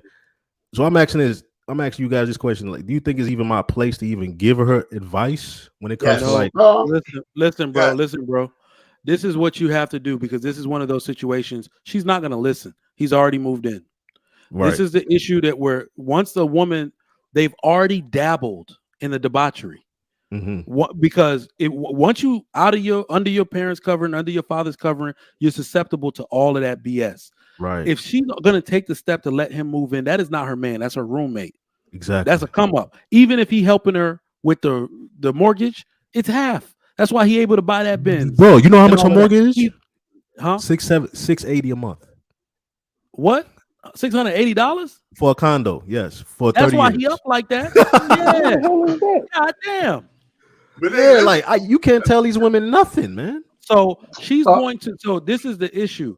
First off, we all. I hope y'all did. I took a little quick when you said move the man into her house. I was like, oh. That's already a sign of trouble, bro. I mean, that's right. It's already a sign of trouble. If a man is actually going to move into your house, sign of trouble. The fact that you said he bought a Benz and he works at Amazon, bad money management. This is going to be one of those situations, unfortunately, where hopefully she don't like. This is actually what I started telling people because they're going to make these mistakes. You have to figure out where you can exercise your power now. Go to her and plead with her not to get pregnant. I got a situation like that where my father-in-law asked me to speak to his son about something. I said, you know what? You already did it. Bro. No matter what you do not get Bro. pregnant. You can break any relationship ties you want. You can fix anything. But once a baby gets in the middle of it, she's going to be another woman complaining on Instagram, bro. Bro. She's trying to get pregnant, bro. She's trying to get pregnant. Always do that shit. She's in her 30s. She's in her 30s. Is the man? So the clock's ticking, huh? She's trying to get it in. Always try to get pregnant. That's the worst part about it. When you have it, like how long they been together, bro? Almost 2 years. Almost 2 years. You know, first of all, have you talked to him? I have. No point. It's no. Wait, let me just. You have? I mean, what did he say to you? What's your intentions with my sister? Did you ask him that? Yeah, I said. He said he wants to get married, buy a house, but I'm looking at him like. I'm looking at him like, how you gonna do that? When he said, I want to get married, he said, well, what's stopping you? Just ask him what's stopping him. His finances is stopping him. He's at a beginning stage in his career. My sister has a master's degree and all that shit. You know what I'm saying? Like, I'm like, why are you dealing with this dude? Lowest ranking member of the group. I told y'all. AJB. Yeah. You know what, man? Yeah, I hear you. At 21 years old, I met my wife. At 21, I met my wife. She was 19. I met her within 6 months. I told her we getting married. Right. Within a year from that 6 months, we was already married. I was at the beginning of my career. I was making 12. What you making military as a private? Maybe $18,000 a year at that time in '94. Yep. I was making $18,000 a year. A man who wants to get married and knows that who he wants to marry, it doesn't take all that to get married. Exactly. I got engaged. We've actually covered that. We've actually covered that. It's never about the money. It's really about, like I said, intention. Because I've seen it literally 100 times. Dudes that come from good homes, right? Right. But they have a baby young or get the girl pregnant young. Immediately they go into action. They go to their dad like, oh, I done messed up. What do I do? You go into the police academy or the military to take care of that baby. You doing this, that, and the third. And they do it. You don't make any money in the military until you like E6. Let's be real. Right. You don't make any real money. But they did what they had to do. They built with that woman. They held it down. They went through that period of time where the children are, 0 to 5, where everybody broke his shit. Right. But they did it together and they formed a bond. Money is not a contributing factor to unity or synergy in a family unit. It literally means nothing. So how you gonna buy a house? You know the average price of a home? No, brother. Wait a minute. No. What I'm saying. So that's nothing to do with that's actually a funny thing that you say that. That's actually funny that you say that. Because go look at who owns home. It's only married people. And go look at the average age of first marriage and first home ownership. Now, this is a theory that I'm working on called the dichotomy of purpose. We have to understand, just like we were talking about earlier, there's only ever a talented tenth of men that will ever have enough drive to go rule the earth for no reason. Only a small group of men will ever do that. So the people want men to have purpose on their own, but that's actually not true. That's why married men own everything. It's because for some reason having a wife and having children to take care of focuses a man for some reason. It did. That's why no matter what a man is doing, when he has purpose, it's usually his wife and his children. So whatever, I don't know if it's blessing related. I have no idea if it's drive related or his life becomes more clear. His woman starts seeking opportunities for him. Whatever, he will start to level up simply because he has circumstances to be accountable for. All right. So that is like the neighborhood I live in now. Very few single people. So you saying it's BS? He don't want to get married. Okay. He not gonna want to. It's like, yeah, he not gonna want to get married, bro. Okay. It's already it's giving all those signals. Kenny. Okay, I think he asked me a question, but let me go ahead and answer that question. Number one, I'm going to play. My testimony is closer to your sister, but but let me put it this way. When I met my wife back in 2010, right, I knew I was going to marry her. Then she moved back to California, and then she came back here to stay with me. to get a job and then stay together. Then after 3 years, I've always said to myself, I'm going to marry her, I'm going to marry her, I'm going to marry her. But what happened is that she thought I wasn't serious, right? And then she moved back to California. But guess what? I was serious but unserious. As soon as she said she was going to go back, I actually engaged her at the airport on our way back to California. A year later, I married her. She put pressure on you. She put pressure on me to do that. So that's what your sister has to do. But I got to tell you, the moment if your sister gets pregnant before the marriage, she's doomed. Because I have a friend, the same case. She did not marry a guy. She went and got pregnant first. Guess what? Y'all They're not not friends together no more. anymore. They're not together anymore. And now the son is 7 years old. Wow. Okay. What I got to tell you is this, JP. You as a man, the reason why your mom and your sister don't take you serious is because they were both in your lives together. They were the only two. In fact, you grew up in the middle of two women. Pretty And much. these two women pushed you around so much from childhood to adult age. So they're not going to take you serious. But there is a caveat. You have to now become assertive. You got to go to your sister with your eyes, your two eyes wide open. Look her into her face and tell her the disgrace she's about to be to the family. You got to be hard on her. You know what she tells me? You not married. But guess what? You're a man. Your case is different. You have to let her know that, because I got to tell you, what women do is that the women like to shame men by putting the same thing back at you. But It you doesn't mean have the same to, thing though for us. and it doesn't mean the same thing, but that's how they're wired. You don't have any Because kids, women do you, see, JB? No, I don't have no women kids see, yet. yeah, women see the exterior. They don't see the repercussion, because the world has always bailed them out of repercussion. Right. So you have to look dead into her eyes. And when the world doesn't bear her out of repercussion, guess what she do? What she does? She becomes self-medicated. She drinks a lot of alcohol. She blames men. Exactly. So what you got to do is that you got to be assertive on her. You got to push her hard. You got to push her hard and push her away until she felt rejected by you, by her decisions. Now she wants her brother back by acting right. Yeah, you know, But she cannot act right if you keep pampering her. Because I got to tell you one thing. That guy is going to destroy your sister. Yes. Yeah, I don't trust him, man. I really don't. I think I don't know why he bought a Benz 2023. Right. But the financial decision aside, I think that Mr. Ikene talks about another point, because I was raised by a single mother and my older sister. So with these two women in my life, they're never gonna ever see me as a man. They can only see, my sister can see me as her little brother, and my mother only sees me as her baby boy. Right? I'm 41. I got gray hair, and she still thinks in her mind that I'm still like this child that needs to be taken care of, or I don't have things figured out, or I can't take care of a woman, or I can't take care of a child without her advice or counsel. Like math, like your mother and your sister cannot teach you how to be a man, and they cannot navigate or tell you about masculinity or any of its obstacles or any things you're going to have to face, right, and overcome. So you for that, you're going to need your father. You're going to need your father if you have access to him. Whatever beef or whatever gripe that you may have had in the past, I mean, being a man means getting over, owning a lot of shit, and then getting over and past a lot of shit and knocking through shit.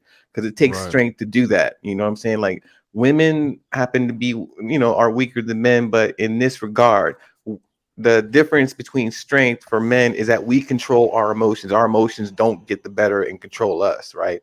We may be pissed off for a while, but it doesn't mean, there's only a small minority that's going to take a AK and take out on the whole world. Real of us, we're going to hit a wall, we're going to hit a punching bag, we're going to work it out, and we're going to solve a problem.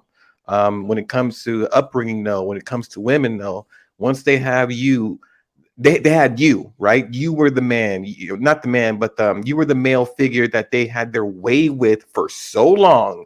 They expected from every man, and that's not how it's going to go.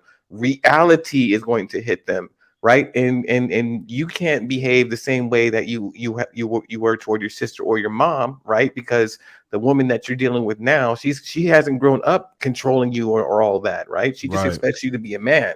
And so your mom and your sister are not going to take you or see you as a man until you get out from under both of them. Because that relationship that you have with your woman is man and woman. It's not brother and sister, and it's not mother and son. Well, that's why I'm going to live in Brazil for you. Yeah. Passport blows up 1,000. All right. I got to get out of here, y'all, man. I want to appreciate. Thanks everybody to the panel. Follow them on their individual platforms. These are my guys right here. Good hey, JB, you always welcome, bro. Always come up. And definitely. Not only just your father, get around groups of men, like-minded men who have the purpose, who have the circumstances you want or the purpose you want to acquire. I think that'll help you a lot too.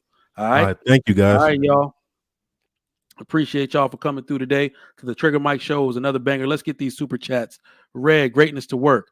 It will get better because the younger 20s generation are not like that early 30s, late 20s generation. The early 20s generation see through the BS of the older. You know what? In a manner, I see what you're saying. I'm waiting to see what it's going to be. Greatness to work, because they have their issues too. They won't make the same mistakes their mom did, but they're weirdos in real life. Like, they are isolating themselves from human interaction, personal interaction altogether. So we'll see. Spaces. Ebony K will be on Cocktails with Cougars by 2025. I agree. Greatness to work again, $2. Black women in the U.S. are the smallest percentage of black women in the world. That is a fact. Go other places to find them if you love them that much. All right. JB, go ahead and my man Black Man Unfiltered said, email him at blackmanunfiltered@gmail.com. He got some words of encouragement for you, I'm sure. Thank y'all for coming through to the Trigger Mike Show. Another great episode today. Yeah, man. Let's rock out like that. Tonight we got the big show. Lapeef, let's talk. Let's see if JR is done with the thumbnail yet. Not yet, but y'all know it's going to be a banger. Come through. We got some people returning for you. It's going to be a good show. Make sure you hit the bell for notifications.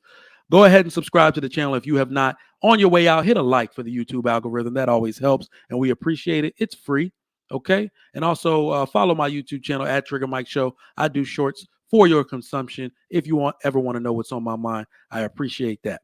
All right? But make sure y'all come through to the big show tonight. Hit the bell for notification if you have not. It's your boy, Trigger Mike. I'll be back tomorrow with another hot topic. I'm out, y'all. See you later.